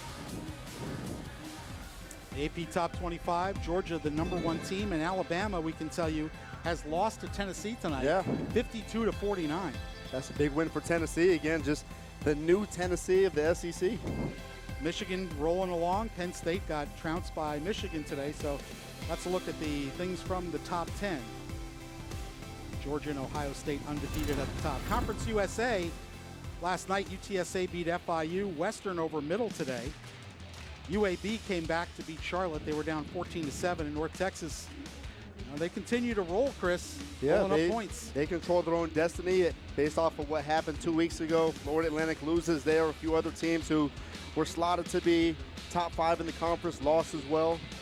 And then next week inside the conference, as actually both Rice and FAU will be moving to the American Conference next year, but the Owls of Rice will be at La Tech, against La Tech, I should say, at home, and FAU will go on the road to face UTEP. So it doesn't get any easier for the FAU Owls, who face a comeback here in the second half. We'll be back with the kickoff in the third quarter right after this from Boca Raton.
Rice leads it by a touchdown as we get ready to start the third quarter here in Boca Raton. It's a big half for Florida Atlantic. They need something big on this drive. Have stalled out last couple of chances they had in Rice's territory. See what adjustments they've made to getting N'Kosi Perry and company back on track. Tim Horn with a 65% touchback rate will boom this one over the head of Jay-Sean Platt. And FAU will start at their 25. Chris, just as we said, 111 yards in total offense on 36 plays for FAU. And the math will tell you that's not very good. No, that is not good at all, averaging just over 3 yards per play. A lot of negative plays as well. And taking a look at what N'Kosi Perry and T.J. McCammon have been able to do. 3 completions for 14 yards on 12 attempts. Not very good on the other side of that, over 50%, or about 50% completion percentage, 164 yards. The 1 interception is the only thorn in the side for T.J. McMahon. 6 tackles for loss by the Rice offense in the first half, and FAU came into the game top 10 in the country in fewest tackles for loss allowed. McCammon, the running back, he'll get the football. He'll pick up 3 tough yards before he is swarmed. Chris Conti, the middle linebacker, leading the charge. They're trying to create an extra gap with personnel. So 2 tight ends, Boatwright, Austin Evans in there. Motion from left to right of the offense and trying to get the defensive line to adjust a little bit. FAU with 100 yards even rushing, but it's the pass game that's not been hitting at all tonight. And here comes the rush, and Perry escapes, and he gets away towards midfield out to the 45-yard line, and he'll have a first down. Wow. 18-yard gain by N'Kosi Perry. At the start of that play, Frankie, there is nobody in the middle of this defense, and on the edge, a free rush comes from the outside, untouched. It looked like it was Kurt Lockhart from defensive back position. Johnny Ford. He'll go down for a loss of 2. And Achukwu there. McKenna and Achukwu. Kansas City, Missouri, came in as a very, very raw player, according to Mike Bloomgren. Said he had to learn really the patterns of movement to play defensive end, but he has worked his tail off and turned himself into a heck of a player. Yeah, I would say just relentless energy and effort at the line of scrimmage. We've seen him a couple times now track down receivers down the field. It's a loss of a yard, 2nd and 11.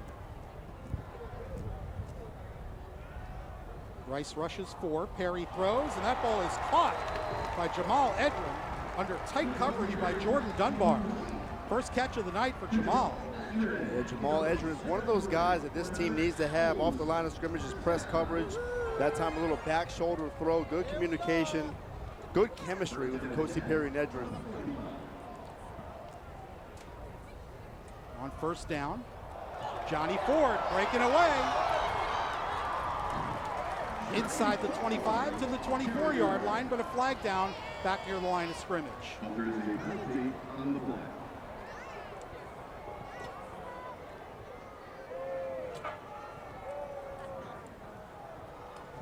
Well, the mic's not working no matter where he puts the switch. But it is a hold. Test. There you go. There you go, ref. This ref is jacked. Yeah. He might have crushed it trying to turn it on. Comes from the Ed Hockley School of officiating. Need to get his bicep routine. But going back to the previous play, you get some yards there. It's unfortunate holding on the perimeter. Edrin, nice blocking outside. Just that holding that springs forward for a big gain. 4 wide receivers in the game for FAU as it's now 1st and 20 after the holding call. Jordan Young in motion across the formation. They'll give it to McCammon. McCammon breaks free up the middle to the 40 and down close to the Rice 35-yard line, right at the line to gain. Marcus Williams makes the tackle at the very end of that, but McCammon sees it. Right in the middle, very patient. Eyes are downfield, and 20 yards on the play. Here goes McCammon again, picking up another 4. Quint Teat off the bottom of the pile. Nick Weber pushing in the middle there. The experienced center for Florida Atlantic. They're trying to hustle up to the line of scrimmage now, going tempo. McCammon again, this time no gain. Tried to bend it around the left side. Quint Teat is there again. Really nice job. 33 on the edge. Myron Morrison, I thought McCammon had a chance to bounce it outside, but he sets the edge, keeps his outside pad clean, allowing T to make a tackle in the middle. Kenneth Orgy also in on the play for the Rice defense. It'll bring up 3rd and 6. Really heavy box. People are spread out 2 yards away from the line of scrimmage. Gonna try to bring pressure here.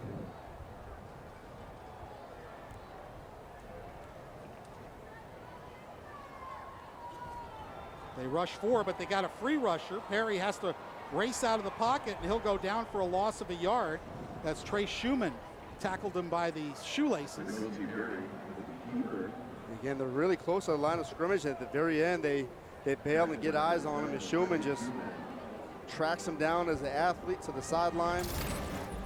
Well, it was 5-on-4 blocking, but FAU still turned loose an unblocked rusher. So they'll go for it on 4th and 6.5. I think it's a right call. Yeah, especially after Suarez misses from 42. This would be close to a 50-yarder, and they really don't have a lot of faith from that range. And offside, unless they were drawn off. Rice certainly jumped into the neutral zone. False start. Offense. Number 63. 5-yard penalty. 4th down. That'll go against Nick Weber, the veteran center. And that'll make it a 4th and 11. Yeah, he rocked back. That's tough. That is tough. Just a little rock in his stance, and they fired off. So it makes it 4th and 11. We're showing pressure on the previous play. Down in distance, wondering if they're going to come with the same stuff. And they do. Here they come. Owls pick it up, Perry throws, and it is complete to the 21-yard line. LeJante Wester making the catch. Yeah, very nice job getting in space. Lamont Narcisse. But it's a protection for Florida Atlantic that gives N'Kosi Perry a chance to feel comfortable in the pocket, and he goes to his go-to receiver. 15-yard gain. McCammon with the handoff, slips one tackle, but can't get away from Chris Conti, and it's only a gain of 2. Going back to 4th down. There's the protection. Chips McCammon does a great job as a running back, helping out on the block. Just keeping your eyes downfield, having trust that your receivers are going to run open and throw it to a spot where he can make a catch, and much needed conversion there. 2nd and 8 for the Owls.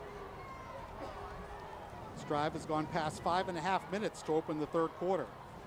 Boatwright in motion. Zuberi Mobley. Myron Morrison closed it down after a gain of 4. That's Mobley's first carry of the game. Getting some work. Offensive line feeling it a little bit. Gaining some energy.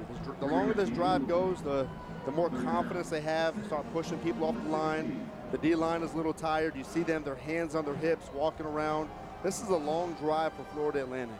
You mark it at the 16, so a gain of 3. It'll be 3rd and 5. Here comes the rush again. Perry has to get rid of it, and it's incomplete, intended for Edrin, covered by Jordan Dunbar. Good coverage. Wester's out of the backfield with the motion. Again, right up the middle, there's pressure. That time Mobley whiffs on a block, and it's Conti running free. Which is good coverage. Dunbar in space. They have confidence that their athletes can match up against Florida Atlantic's athletes. Just a nice job. Morgan Suarez, who missed from 42 at the end of the first half, will now try from 34. Snap is good, hold is good, and the kick is also good. So with 8:28 left to go in the 3rd quarter, Morgan Suarez gets FAU a little closer. It's Rice 14, Florida Atlantic 10. Beautiful night here in Boca Raton at FAU. We'll be right back.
(14-10), Rice leads FAU in the Battle of the Owls tonight here in Boca. FAU opening the 3rd quarter with a 13-play, 59-yard drive, 6:32 off the clock, and a Morgan Suarez 34-yard field goal. Yeah, much needed drive, much needed points coming out of halftime, doing a good job working down the field. It was a 4th down conversion, good pocket. It's the first 4th down conversion that Rice has given up for the entire season so far. They were 0-5 coming into the game, really good on 4th down. That time, Florida Atlantic capitalizes on a good protection and a receiver running open. Juba Ottaviano back to receive the Carter Davis kickoff. Student section getting into it.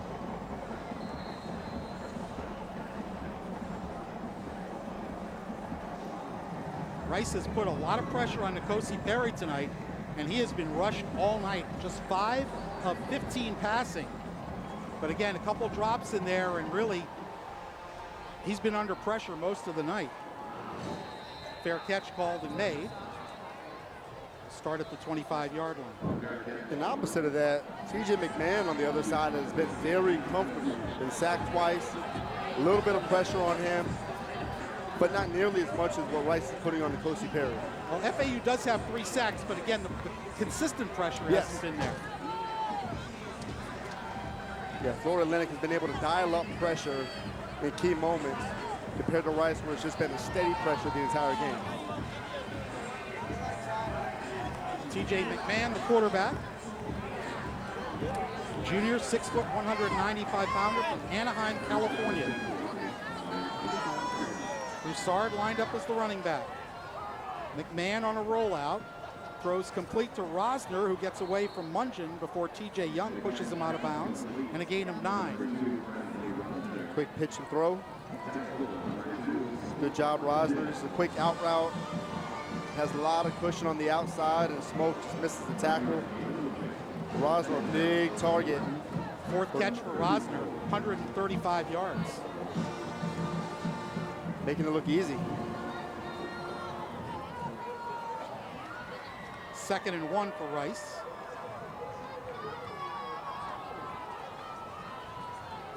Broussard picks up the first down and picks up 4 yards. He's put the pads down and kept the feet moving. He's running right behind Shea Baker. And Trey Felipe on the left side there. Trey McBride in on the tackle along with Eddie Williams for the FAU defense. Got a fullback in the game now, Jerry Johnson III. I love it. I love a fullback in the game, the way the game's supposed to be played, Frank. You are definitely old school, right, Chris? A little bit. Play fake and a rollout to the left, and that throw is caught, but was he in bounds? One referee says he's out as Rosner made the catch, and they'll decide, no, it was not a catch. The ruling on the field is an incomplete pass. 2nd down. What a throw, though. Fakes to his right. That left toe stays in. He might have got that in. They might take another look at it. As it is, 2nd and 10. That's a good job by Florida Atlantic not showing it on the Jumbotron. Broussard trying to pick his way through and can only get about a yard. A lot of FAU defenders there, led by Jacob Merrifield, number 50. There's that specialty package coming into the game. You got Marlon Kraku coming in and Jalen Joyner. Hawthorne coming in the game. No Hawthorne.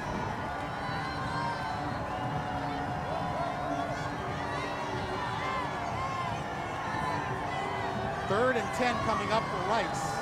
You can feel the energy on this play. Well, if you're FAU, you're saying it's time to get off the field. Make a play and get off the field. 4-man rush coming at McMahon. He reloads and now escapes. McMahon almost got away. Jaden Williams tripped him up after a gain of about 6 yards, and it'll be 4th down. There's the pressure, and T.J. McMahon feels it right away. Even with eyes on him, Florida Atlantic gets to him just in time, but you can see how elusive he is.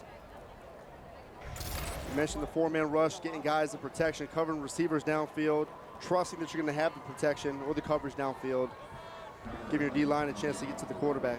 Connor Hunt, the punter.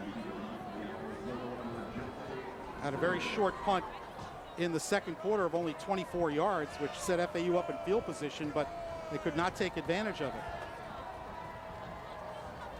This is a much better kick. Bounces out near the 20-yard line of FAU. And we'll see where they spot it.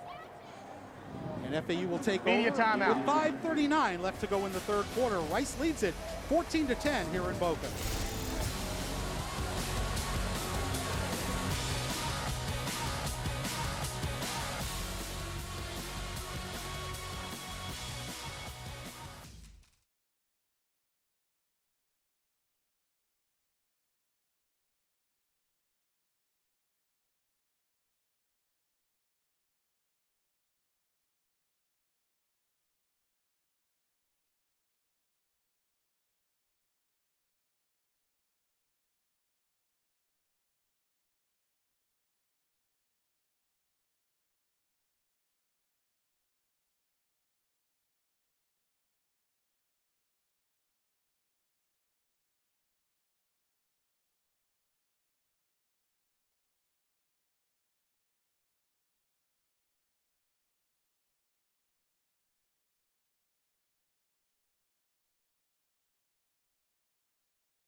.539 to go third quarter. Rice hanging on to a 14-10 lead. They led this one 14-0 in the first quarter, looking for their third 2-0 start since they've been a member of Conference USA. 2008 and 2013 were the other seasons. Yeah. Coach Bloomgren doing a great job getting his guys in the building, knowing where he came from, a very prestigious institution like Stanford. Very similar setting. Just got to get the athletes around him. Now, one of the other things he told us this week, though, is because they have smart young men, they run some complex systems because they're intelligent enough to really pull that off. So Barry Mobley picking up only a yard or two before the officials finally blow it dead. This team, in my opinion, has taken a turn. They've turned the page in terms of the city of Houston doing well with baseball in the postseason, and they have momentum beating a team in UAB and just keeping things close throughout the season. They really have a chance tonight, and they feel it. If they could get a win, they hold their destiny for a Conference USA championship. Josh Piercy making the tackle along with some help on the last play, 2nd and 8. Perry under pressure, dumps it off and completes it to Johnny Ford, but he'll only pick up a yard or two. Now make it incomplete. Yeah, they say it bounced before it got to Johnny Ford. There's another situation where Kosi Perry on a very quick throw. There's pressure right in his grill, not able to fully deliver it. And Achukwu putting on the pressure. There's Larry McCammon's night. 2nd leading rusher in Conference USA coming into the game on a yards per game basis. 3rd and 8 for FAU. Rice rushes only 3. Perry throws and completes it along the far sideline. Jamal Edrin out to the 43-yard line. Big 3rd down conversion for FAU. Yeah, what a nice play that is. Cover 2, corner jumps to the inside of Edrin, safety over the top. Looks like he's about to throw the flat route, but Kosi Perry puts it on the mark in between the corner and the safety in the soft spot. 20-yard gain to Jamal Edrin. McCammon on first down, dancing in the hole to get away as a helmet goes flying and as a flag does as well. And Achukwu's helmet came off, and this is a penalty you just cannot take if you're FAU. Yeah, that was a violent spike of the helmet. Not sure what happened. The frustration of Achukwu down there in the trenches, constant battle. After the play, unsportsmanlike conduct, defense, number 91. Ooh, 15-yard penalty. I thought somebody had taken his helmet and thrown it. This is number 91's first unsportsmanlike foul of the game towards disqualification. So I take back everything I was thinking. And here's the battle at the end of it. Bordner is blocking him and some hands to the face, and he's frustrated that he's not getting the call. Yeah, but you can't take your helmet off. That is on the field. You can't. That's against the rules. So the ball's moved to the 41-yard line of Rice. As frustrated as he might have been, that's something you simply cannot do. Play fake. Perry on the rollout, fires on the run and hits Austin Evans, who takes a big hit at the 31-yard line but hangs on. Gabriel Taylor, first time we've mentioned his name tonight, the younger brother of the late, great Sean Taylor, delivered the hit, but Evans able to hang on. That's a big-time catch, play-action pass, good spot of the field to let it rip and take your first option, first read. Just the 5th catch of the year for the tight end, Austin Evans. On first down, flea flicker. Edrin pitched it back to Perry. He throws for Evans, incomplete. He was well covered by the two safeties, Nyakwal and Taylor. That was a rough play. It looked like it was about to be blown up from the start. Little reverse flea flicker, give it up, and flip it back to Edrin. And down the sideline, you have your tight end, doesn't set his feet in Nkosi Perry with pressure in his face. And might have been a good decision to just get that ball out of bounds with the safeties in the area. Flag on the field.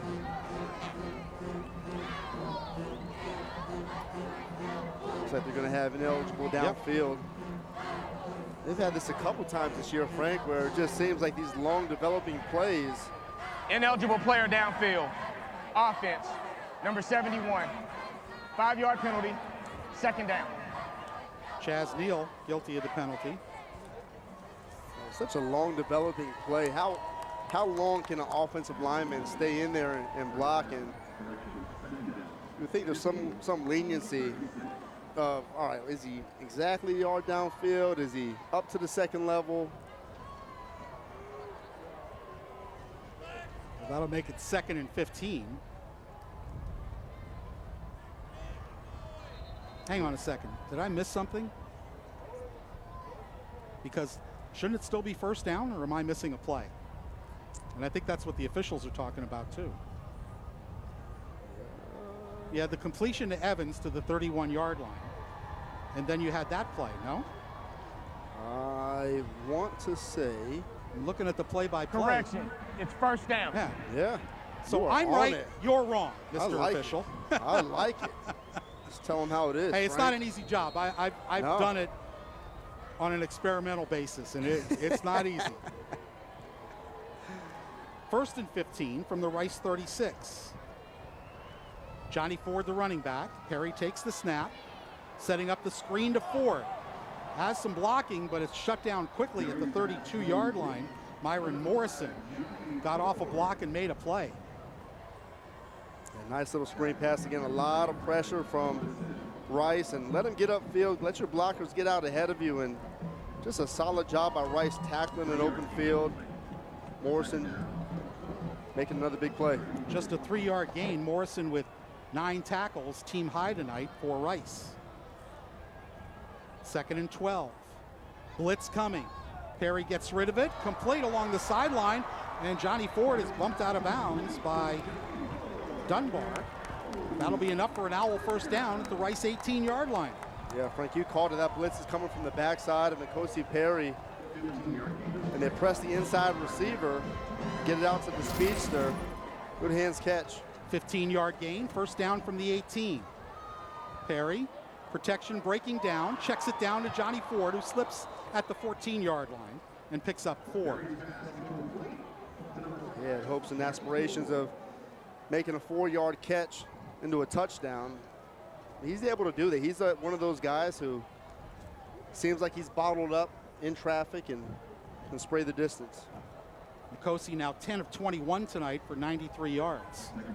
2nd and 6. If nothing else, FAU has possessed the ball almost this entire third quarter. There's Mobley. Mobley spins away from Conti. Gets down inside the 10 to the 8. Morrison again there with the tackle. And right up the middle. Mobley gets a point of contact right there. Big collision. Each Trayshawn Chamberlain's point of contact and just keeps the feet moving. 1st and goal for FAU. In the red zone this year, just 21 of 28. Well, now with tonight's Larry McCammon touchdown, it'd be 22 of 29. So a little bit over 75%. The give to Mobley. And Conti is there along with Enachukwu. And it's no gain. Almost makes somebody miss in the backfield initially. A little confusion at the start of that play, and Coach Perry just trying to make an adjustment over on that left-hand side. See Mobley now a fresh back, not many carries in the first half. And here he is in the red zone with an opportunity to punch it in. This offensive line, though, has to get some push on this very aggressive Rice defense. 2nd and goal from the 8. Perry pulls it out, completes it to Boatwright, taken down for no gain, maybe a loss of a yard. Again, Morrison has been all over the field tonight for Rice. No gain on the play, 3rd and goal from the 8. Boatwright made it appear as if he did not hit the ground. He just rolled over the defender. But the official blew the whistle, called it dead. 3rd and goal from the 8.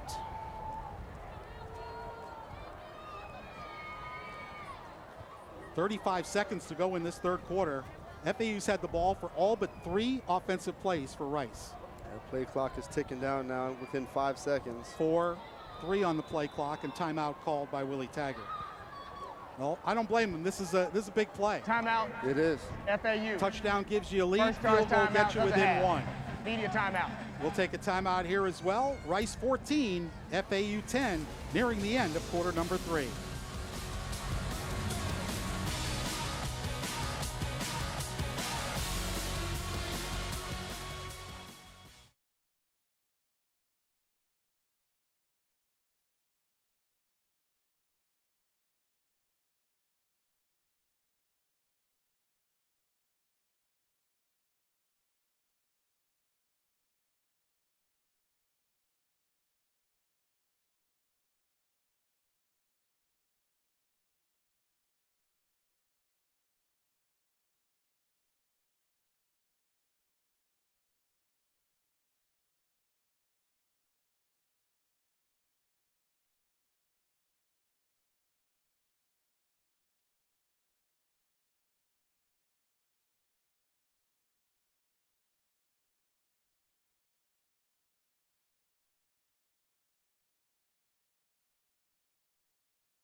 FAU facing a 3rd and goal from the 8 with 23 seconds left. Chris, let me correct something I said before.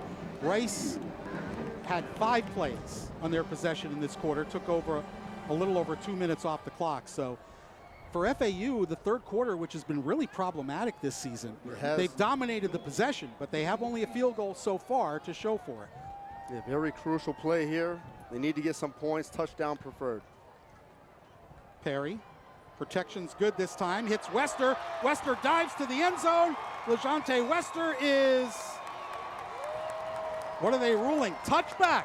He fumbled at the goal line. Oh my goodness. You've got to be kidding me. You got to see this again. Great route, man-to-man, catches the football in space, dives. That ball is coming out as he's trying to stretch it over the goal line. The ruling on the field is the runner fumbled prior to crossing the goal line into the end zone and out of bounds in the end zone. By rule, this is a touchback. That is a heartbreaking play Rice. For FAU. Wow. Wow. The previous play is under further review. They're going to take a look at it upstairs. Yeah. You got to see a better view. The one they're looking up on the Jumbotron right now here is Kirk Lockhart was the one that made the hit.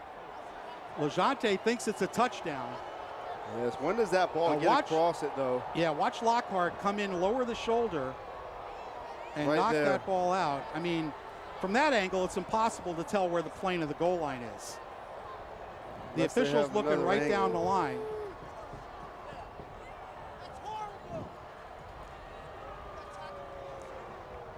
I mean, that is tough.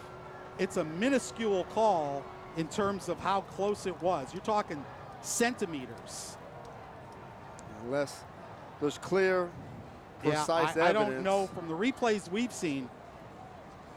Let's see. This is the best look, we're told. And again, you can't really tell when it comes out. I think. And the official looking right down the goal line.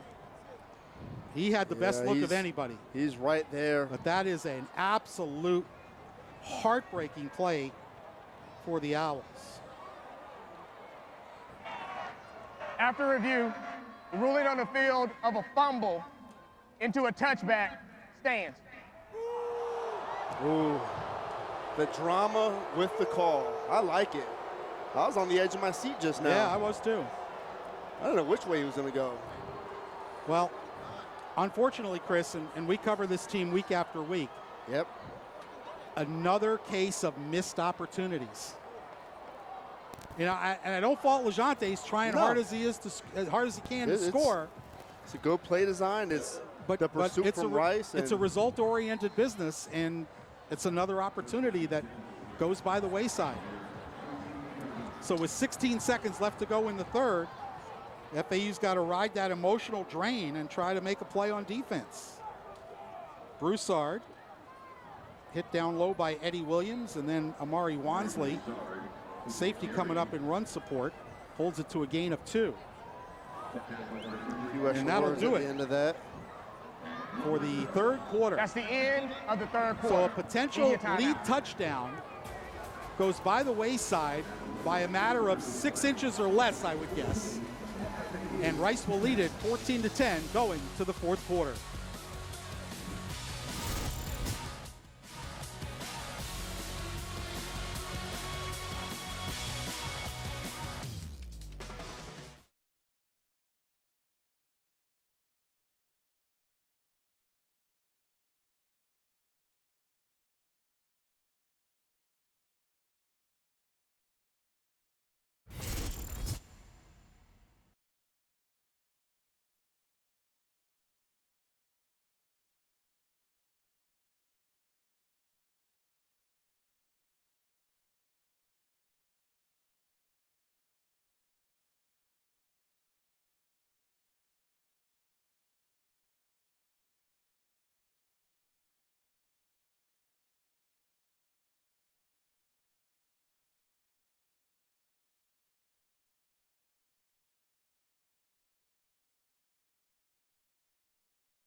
FAU and Rice haven't played since 2016 in Houston, and it was the breakout game for Devin Motors Singletary. Game 9 of the season, he rushed 24 times for 257 yards and 3 touchdowns. Singletary had carried just 62 times combined in the previous 8 games, and FAU won it 42-25. And Devin Singletary scored 66 career touchdowns here at FAU, Chris, which I was looking at it today, 39 more than the next guy on the list. This guy is remarkable. Looking at some of the highlights that we're seeing on the screen here, the way he's able to be patient, make people miss in space, and obviously led him up to the next level. There's the numbers on that particular day, and that 66-yard touchdown was just ridiculous. The change of direction, the stop and start ability, and now, of course, a member of the Buffalo Bills, where he was a third-round draft choice in 2019. 50 games with the Bills, 2,500 rush yards, has over 800 receiving yards, and is really a nice part of that Bills. Right now, what's a juggernaut? It'll be a good game this weekend, that's for sure. As we start the fourth quarter, 2nd and 8 for Rice at their own 22. McMahon under no pressure, taking a deep shot for Rosner, and incomplete. Looks like Jaden Williams got a hand in there to break up the pass. Jaden Williams running down the sideline stride for stride. At the very end of that play, does a great job of trying to locate the football, playing through the hands of the receiver. And I like the aggressiveness from Rice trying to get out of their own end zone here. Got a quarterback who's confident in the throws he can make, and T.J. McMahon has receivers who can make plays, which has been shown. 1 for 6 on 3rd down for Rice tonight.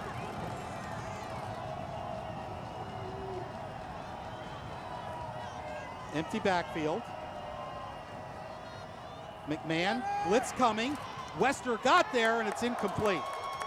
Jalen Wester put the pressure on and forced the overthrow. The younger brother of LeJante Wester. He comes through there untouched, right up the middle, delays it just enough to get into the face of McMahon. Again, the coverage on the backside was there, but you don't need good coverage when you have a great blitz drawn up like that. So the FAU defense, despite the emotional letdown of the offense not scoring, forces a punt after 3 plays. Connor Hunt.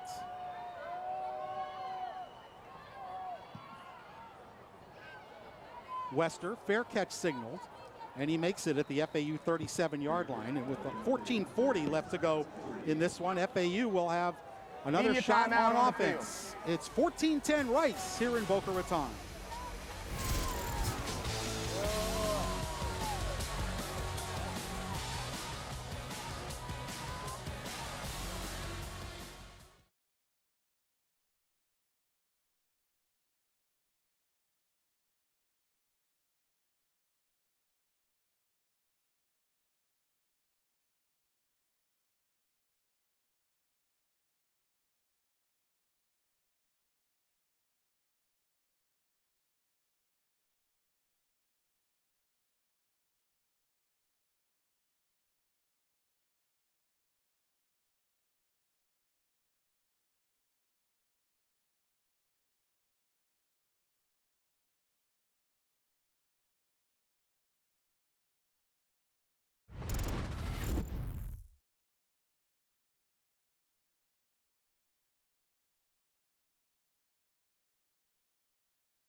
14-10 Rice leading in the Battle of the Owls. FAU has the ball at their own 37, and Chris, a couple of Nkosi Perry streaks on the line right now. Yeah, on the line, responsible for 1 touchdown in every FAU game played. 14 straight games with the touchdown pass, 28 over that span. And touchdown passes 17 of 18 games for an Owl. Should have had one that last drive for them. Not responsible for any touchdowns tonight. Give us to Larry McCammon on first down. And McCammon runs into Myron Morrison, who's played a fantastic game for Rice defensively. Morrison, along with Hayden Ciano, the backup middle linebacker, making the tackle after a gain of 3. And Morrison just all over the field, very active. It's a defensive line that gives Morrison and these linebackers, such as Chris Conti, a chance to run to the football free. Rush yards 157 to 52 in favor of FAU on 2nd and 7. They'll give it to McCammon again. McCammon bursting through across midfield and taken down by Lockhart on a last-ditch tackle at the Rice 37-yard line. A good job. Sets it up. Motion zone from the backfield to the side of him, and just up to the second level, you see just Chaz Neal mauling people. 23-yard gain for McCammon. Again, a run, this time only for a yard. Piercy and Teach making the tackle. Yeah, Piercy, violent collision. They call him the model. Frank, they said he doesn't have a 4-pack, a 6-pack, but this guy has a 12-pack. So far this year, 37 plays of 20-plus yards. Pretty good. A few more of this game wouldn't hurt.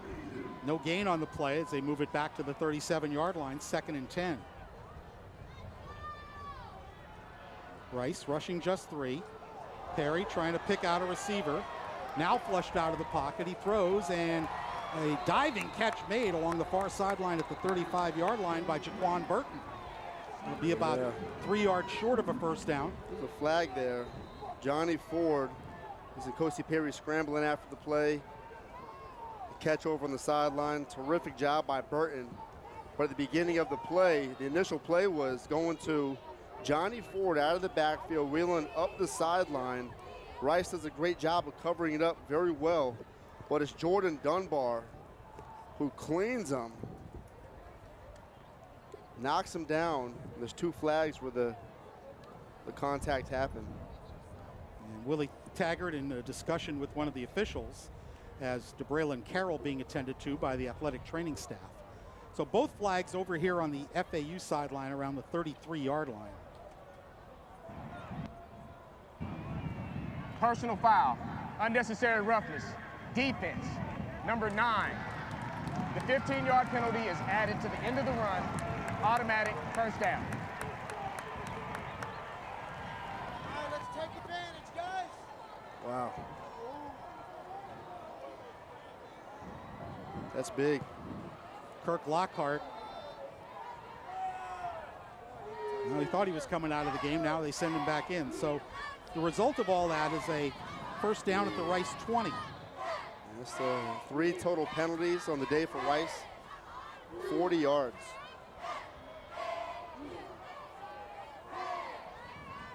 Now Mike Bloomgren in a discussion with one of the officials, wanting some sort of explanation.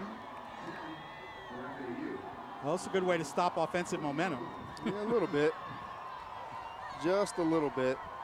It also gives the offense to kind of figure things out. You're in the red zone. Had success once down there, and points for Florida Atlantic. You need to get 6 here. You need to punch the ball in the end zone. And if you're Rice, you know what you're capable of. You've been in close situations already. Well, it gives the Owls a first down at the 20-yard line. Now, 2 officials saw it and threw flags. So there was agreement on the officiating staff, and I can respect. I mean, if I'm FAU, I'm upset that it's taken this long to give them an explanation. I mean, you got your offense going a little bit here. You're trying to drive in for the winning touchdown. And yes, he deserves an explanation, but that took quite a while. Cordial conversation over there. Yep. Not too emotional. No. That should happen. 1st and 10 from the Rice 20. McCammon will get about 2 yards. There's that guy Morrison once again, along with Kenneth Orgy, number 10, getting off the bottom of the pile.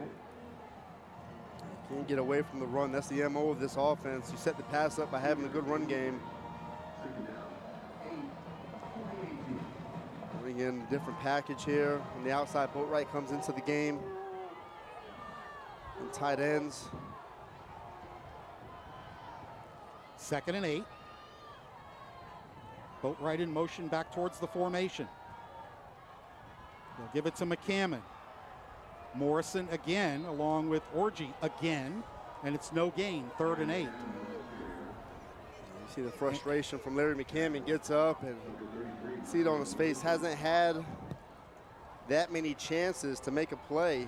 See, for me, Chris, after you get the personal foul penalty, to me, that's the time to take a shot down the field. Absolutely. And I know Coach Taggart wants to run the ball, but now they're in 3rd and 8. 4 for 13 on 3rd down for FAU. Play clock at 8.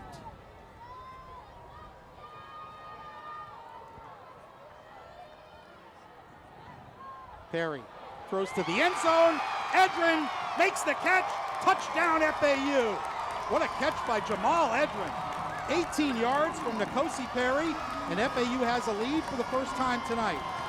Nkosi Perry dials it up at the line of scrimmage, identifies man-to-man coverage, has confidence his receiver could go up and make a play.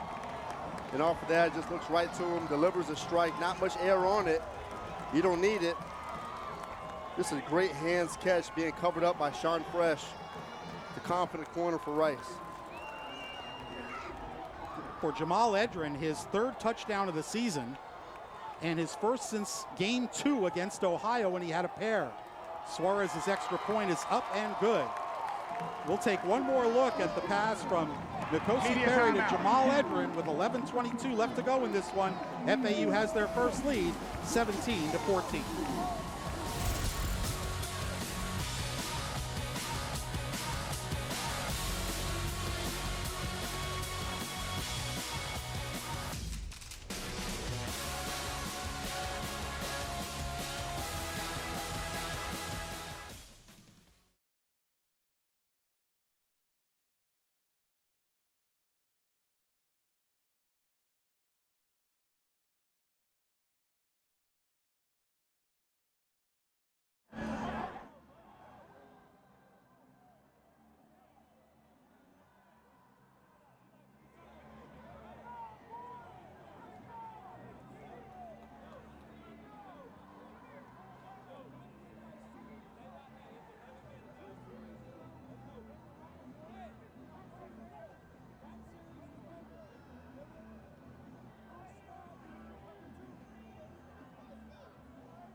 Living on a prayer.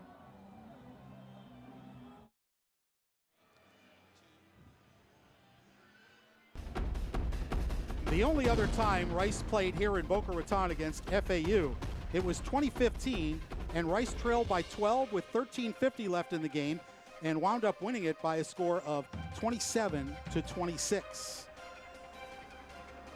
2013 in Houston, they also came back to win. This team just seems to stick around long enough, make enough plays in the home stretch of the game, and They've been in a couple tight ones this season as well, to where they have confidence that they're here in the fourth quarter. They're down by 3. As long as there's time on the clock, they have an opportunity. I always say, in conference play, unless there's a big disparity in talent, unless you're let's say Alabama Vanderbilt or Tennessee Vanderbilt, if you have a chance on the road in the fourth quarter to win the game, that's really all you can ask for. Davis with the kick, again out of bounds, the second time tonight, and the fourth time this season. That is just illegal kick out of bounds. So frustrating. Ball will be placed at the 35-yard line. It is. First down. It is. I mean, I know you're trying to directional kick it. And the conversation over there, you run off the field and guys are patting you on the helmet and, hey, man, it's all right. No, as the saying goes, you've got one job. You have one job. That's it. I mean, once is okay, but twice in a game and 4 times this season, oh, man, that hurts, especially, you've just scored to take the lead, and you're giving them 10 extra yards. 1st and 10 from the Rice 35. Play action. McMahon throws to a wide open receiver, McCaffrey, along the FAU sideline, and he's out at the FAU 47 with a flag down in the middle of the field. In the secondary, it'll be either holding or interference on FAU, so they'll take the play. It was a matter of time before McCaffrey was able to get open and catch the football. Holding. Defense. Holding. Defense. Penalties declined.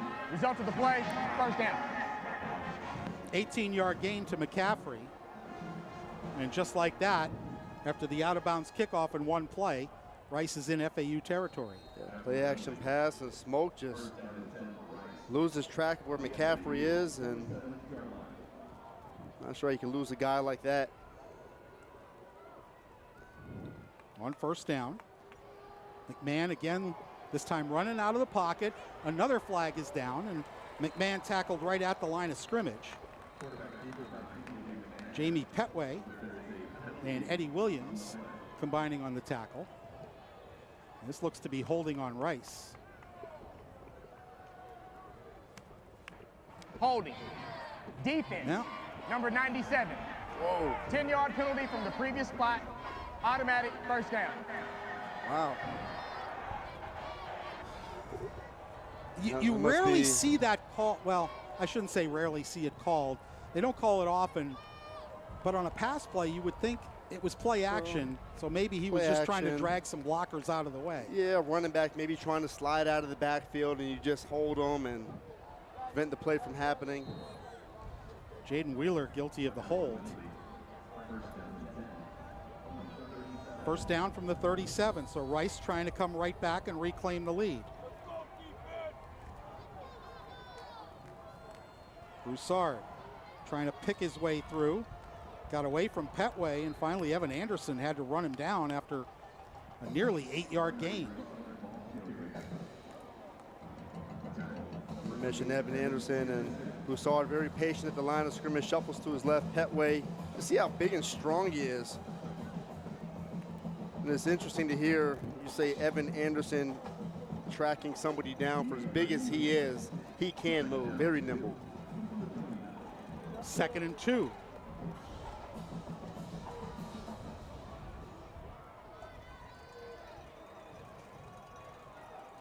Connors and Montgomery both in the backfield.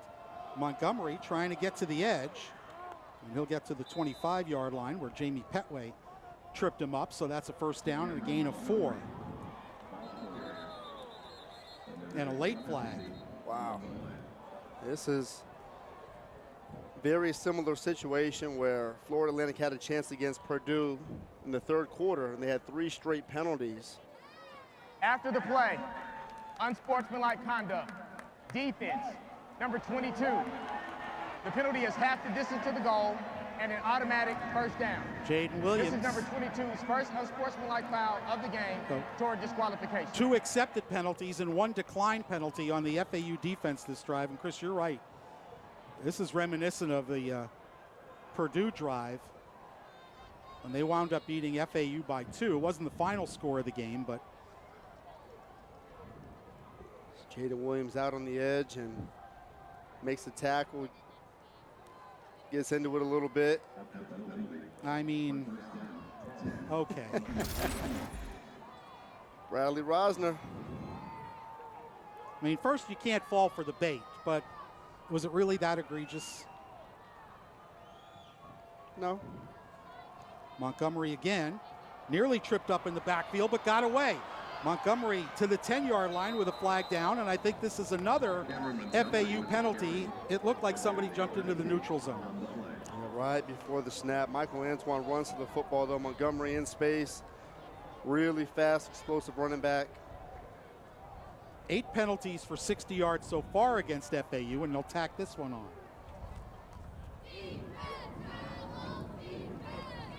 Offside, defense, number 7, in the neutral zone at the snap. 5-yard penalty, first down. Well, they'll place it between the 7 and 8-yard line. Latrell Jane just runs off the field saying it wasn't me. Well, somebody was. Somebody. And it's, you know, again, 4 flags on FAU on this drive, an important drive. First and goal. Excuse me, 1st and 5 from the 7. Broussard. Evan Anderson there to plug the hole. And then the cavalry got there with Jamie Petway as well. There's a lot of guys you're going to be able to run through or run past, and that time it was Uriah West trying to run through Evan Anderson. Not going to be able to get away from him. But again, here's a part of the field. Really good for Rice. You have Ari Broussard, 8 touchdowns, 9 on the year. They're right where they want to be. Slowing it down. 8:20 left to go in this one.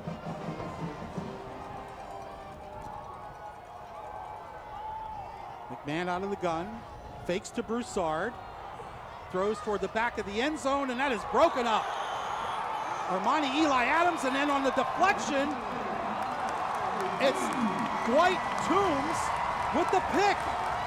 How about that? On the field is an interception by the defense. Wow. First down, Florida Atlantic. Just running to the football. It looked like the tight end was breaking open, but Armani Eli Adams closed the distance. Well, very similar to the play the FAU ran, and right there just working and fighting. And that is indeed an interception. And Dwight Toombs, the contact off the helmet, the dive, the front flip, the somersault, and the interception. FAU's 2nd interception of the game and the 3rd of the year for Dwight Toombs. Good things happen when you run the football. I'm not sure if Armani got a hand or a finger in there, but he at least distracted the receiver. He was close to him, had his hands up around his face. He was right there, right on him. And again, right off the helmet. Good play design. I thought TJ McMahon had a receiver in the flat. First down from the 20, Mobley. Mobley busting through, keeps the feet moving, and picks up close to 7 yards. Kirk Lockhart on the tackle. So Frank, we saw what Florida Atlantic did in that 3rd quarter with how long they were able to hold the football. Well, I know what you're going. I know where you're going. That would be ideal right now. Would be ideal. Would be ideal for them. And for Rice, I mean, again, you played tough against Houston at Houston. You got to come back win against UAB. You need to find a way, if you're Rice, to get off the field. Now, I thought this game was going to be a dogfight, and that's exactly what it is. Gain was 6, 2nd and 4. Again, they'll give it to Mobley. Picks up about 2 to the 28. It'll bring up 3rd and 2. What a big 3rd down play here for Florida Atlantic and Rice. And a Chukwu on the tackle. Huge 3rd down coming up. 5 of 14 on 3rd down for Florida Atlantic. Not very good in short yardage 3rd down conversions. Perry goes up under center. Pitches it out to Mobley, who has the corner and has the first down out to the 32-yard line. I like the play design. As a defender, I see that, and I'm like quarterback sneak all the way. Quick snap, pitch it out there, get to the perimeter, get guys on the edge. Landy out there doing a great job sealing it. Under 6.5 to go. Clock's still ticking. If you're Rice, you got to start thinking about when can I use these timeouts. Fresh set of downs for FAU.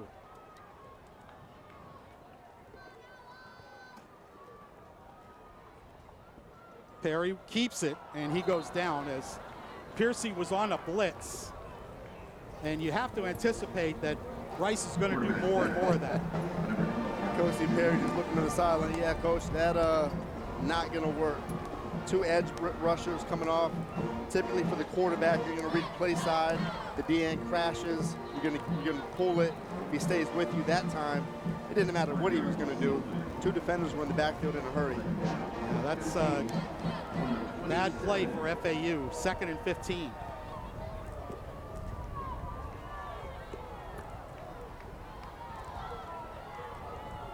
On the draw. Mobley, a little shake and bake, got away from one tackler. Finally taken down by Morrison at the 33-yard line. A gain of 6, it'll bring up 3rd and 9. Now Morrison again making plays, but it's Mobley in the hole, being able to shake through. If you can make one person miss, get to the 2nd level, you're doing your job as a running back. 190 yards rushing for FAU compared to 64 for Rice, and Rice has to call a timeout as they were having trouble getting Blake Barish off the field, Banish off the field. Timeout Rice. Or they would have had 12 men on the field. Media timeout. I don't even know if Florida Atlantic saw it. Should have snapped it if you want to get it. We'll take a break. FAU leads it by 3.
White knuckle time in Boca. FAU with a narrow 17-14 lead, 4:55 to go, in the Owls of FAU in this battle of the Owls facing a 3rd and 9. And you look at a couple of games that really were winnable on the road. At Ohio, a bad 3rd quarter there cost them, and at Purdue, where the Owls had the lead touchdown taken off the board on a misapplication of a rule by the officiating crew. But there's been a lot of frustration about those close losses.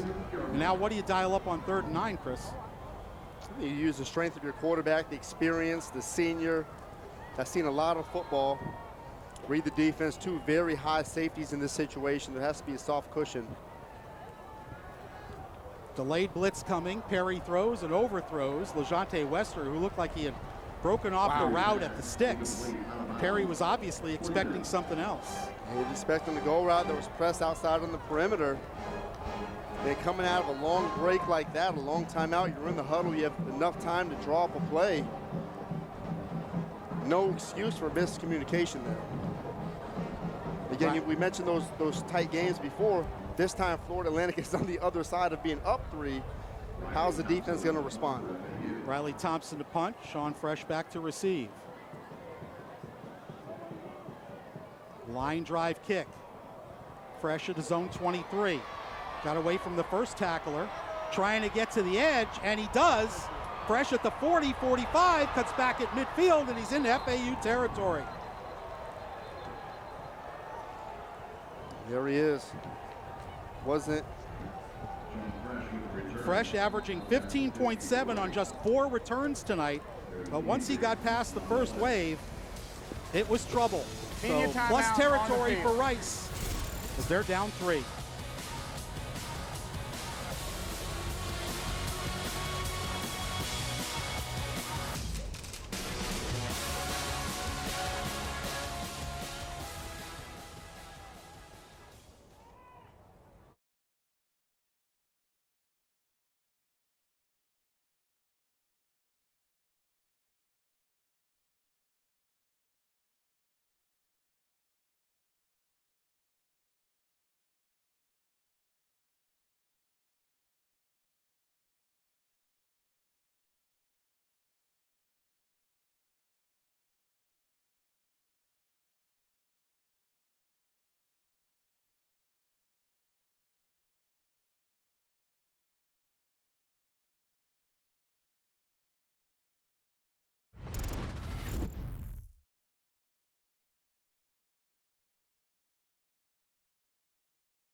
There's the situation, 4:34 to go.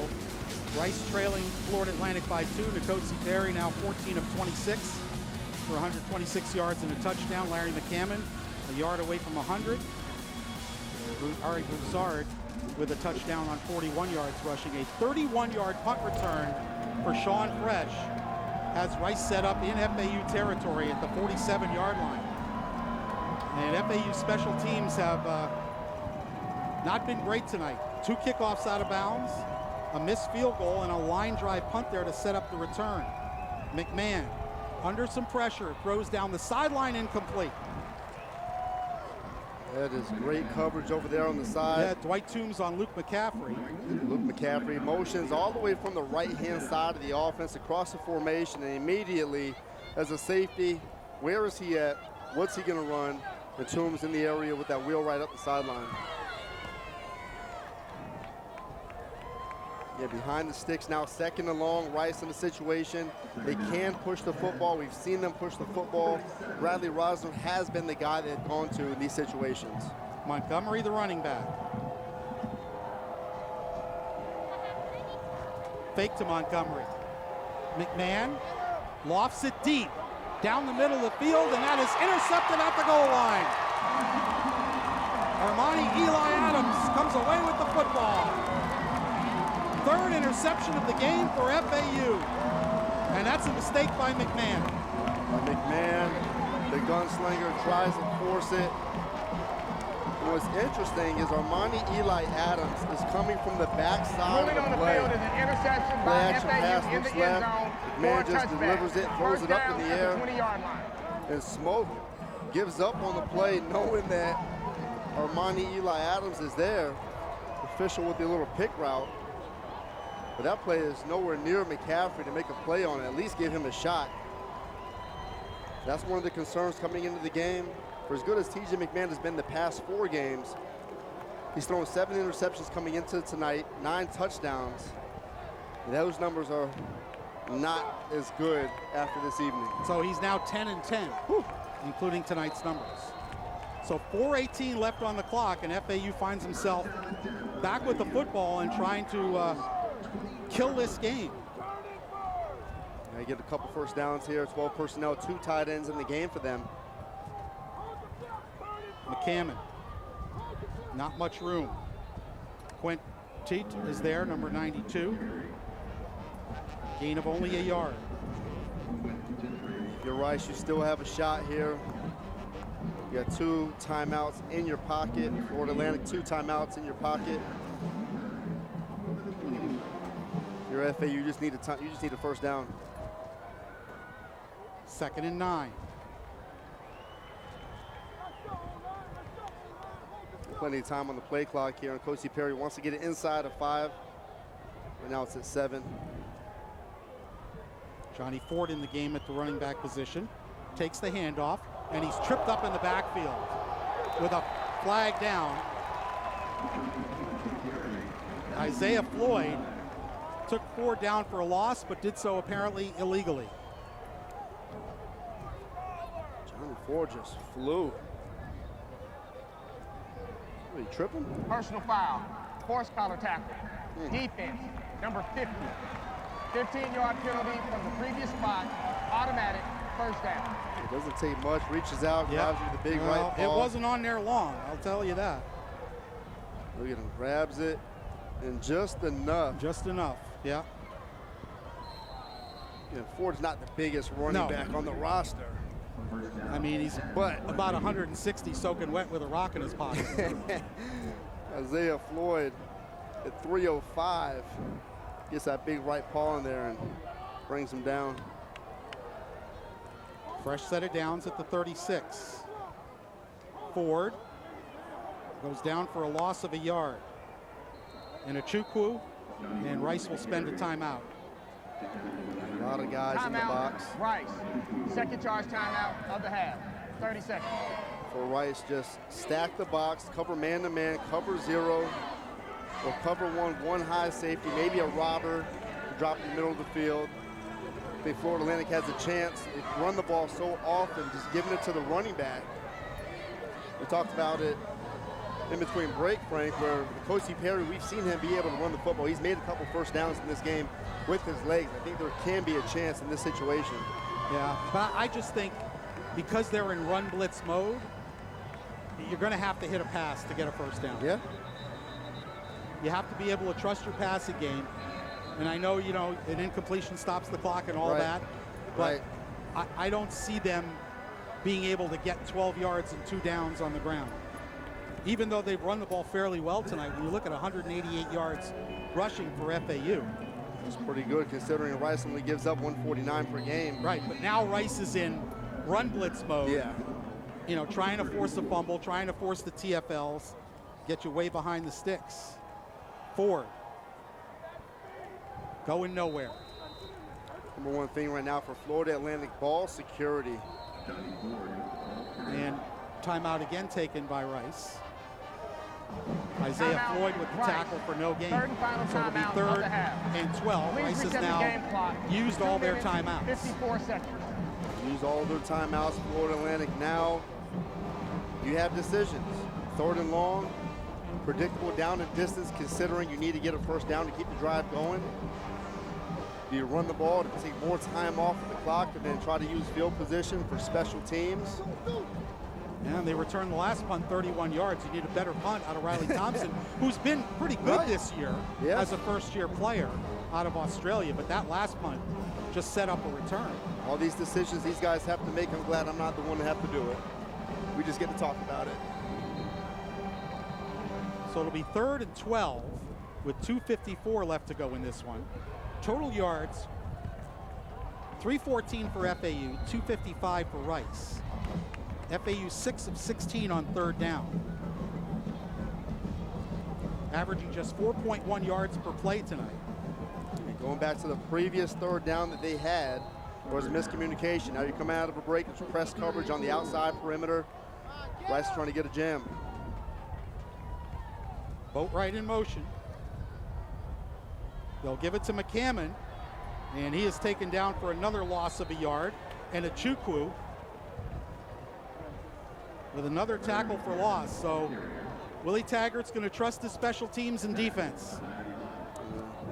Yeah, stacking the box. You mentioned the one robber out there, and Achukwu just gets by Chaz Neal on that right side a little too easily. You're able to seal him, and you might have some space to run. There's blocking out there, especially when you have man-to-man coverage with your receivers. If you just run a go route, get the corners with their back to the play, you have a shot. But Rice just doing a really good job up front. They're winning in the trenches. Well, FAU decided not to, and Willie Taggart takes a timeout with 2 on the play clock to save 5 yards. 30 seconds. I don't know, Chris. I mean, I just think that with the defensive mode that Rice was in, yes, you know, playing zero coverage or maybe one high, you were going to have to trust your passing game to get that first down. And that's not the route that they decided to go. We'll see whether it works out. I think the passing game, you know, hindsight 2020 is what you want to do. But given the amount of pressure that they've been able to get on N'Kosi Perry earlier in the game and throughout the entire game, I am not sure if the coaching staff felt comfortable with having N'Kosi Perry back there. But I'm with you. I mean, you have a senior quarterback, you have receivers who have proven themselves. Well, we'll see if it works out. But it's a 3 and out. Or I shouldn't say that because they had the penalty for the horse collar tackle. But for all intents and purposes, they didn't need a lot of time off the clock. Another low angled kick. Fresh will take it on the run, and he's drilled at the 30-yard line. Jarrett Geralds just planted Sean Fresh. And the Gubu. I'm sorry, was that Agubu who was in? No, he ends up getting the ball because Gerald, oh, yeah. He muffs it. I didn't even see the fumble. Wow. I didn't even see the fumble. Fresh, very confident. We'll start rethinking that. Wow, that is a huge recovery. Jarrett Geralds is that special teams guy. If you came here to watch a football game to the fourth quarter, this is what you want to see. Again, a lot of confidence from Rice as a program, as a city, as a coaching staff. Oof. I apologize. I didn't even see the ball on the ground.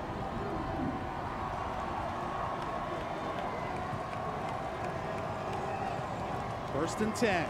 McMahon, pocket collapsing. He escapes and shovels it out, and that's going to be a positive play to Connors as running back. Wow. A little Patrick Mahomes back there flicking it off. Wound up picking up 6 yards after he escaped the initial sack. McMahon now with time. He's going to take another deep shot, and TJ Young, did he pick it off? Is it loose? It's incomplete. Boy, it popped out of TJ, who had to make a dive for it, and it was almost caught by the receiver. TJ turns around at the last minute, tries to come back to the football, slips a little bit. Yeah, that would have been off the ground, though. That wouldn't have been. Ball hits the ground, yeah, hits that off wouldn't have been 3 defenders. TJ making sure, knocking the ball away. Isaiah Esdale's in the area. Clock stops. Good news for Rice. Also for Florida Atlantic, you bring on some fresh bodies. Kraku out there, Bradley. 5 wide. Yep. And a little confusion by FAU defensively. 4-man rush. They're not going to get there. McMahon throws over the middle, incomplete. Intended for Rosner, and Michael Antoine knocked it away. You can kind of see where TJ McMahon is looking. The pocket is there, goes through his progressions, gets right, tries to wait for the break to get there from Rosner. But with man-to-man, you can't just stop your route off. You got to work with your quarterback. You have a zone on the, or you got a space on the inside. Carry that route away from the defender. Give yourself a shot. 4th and 4. No timeouts left for Rice.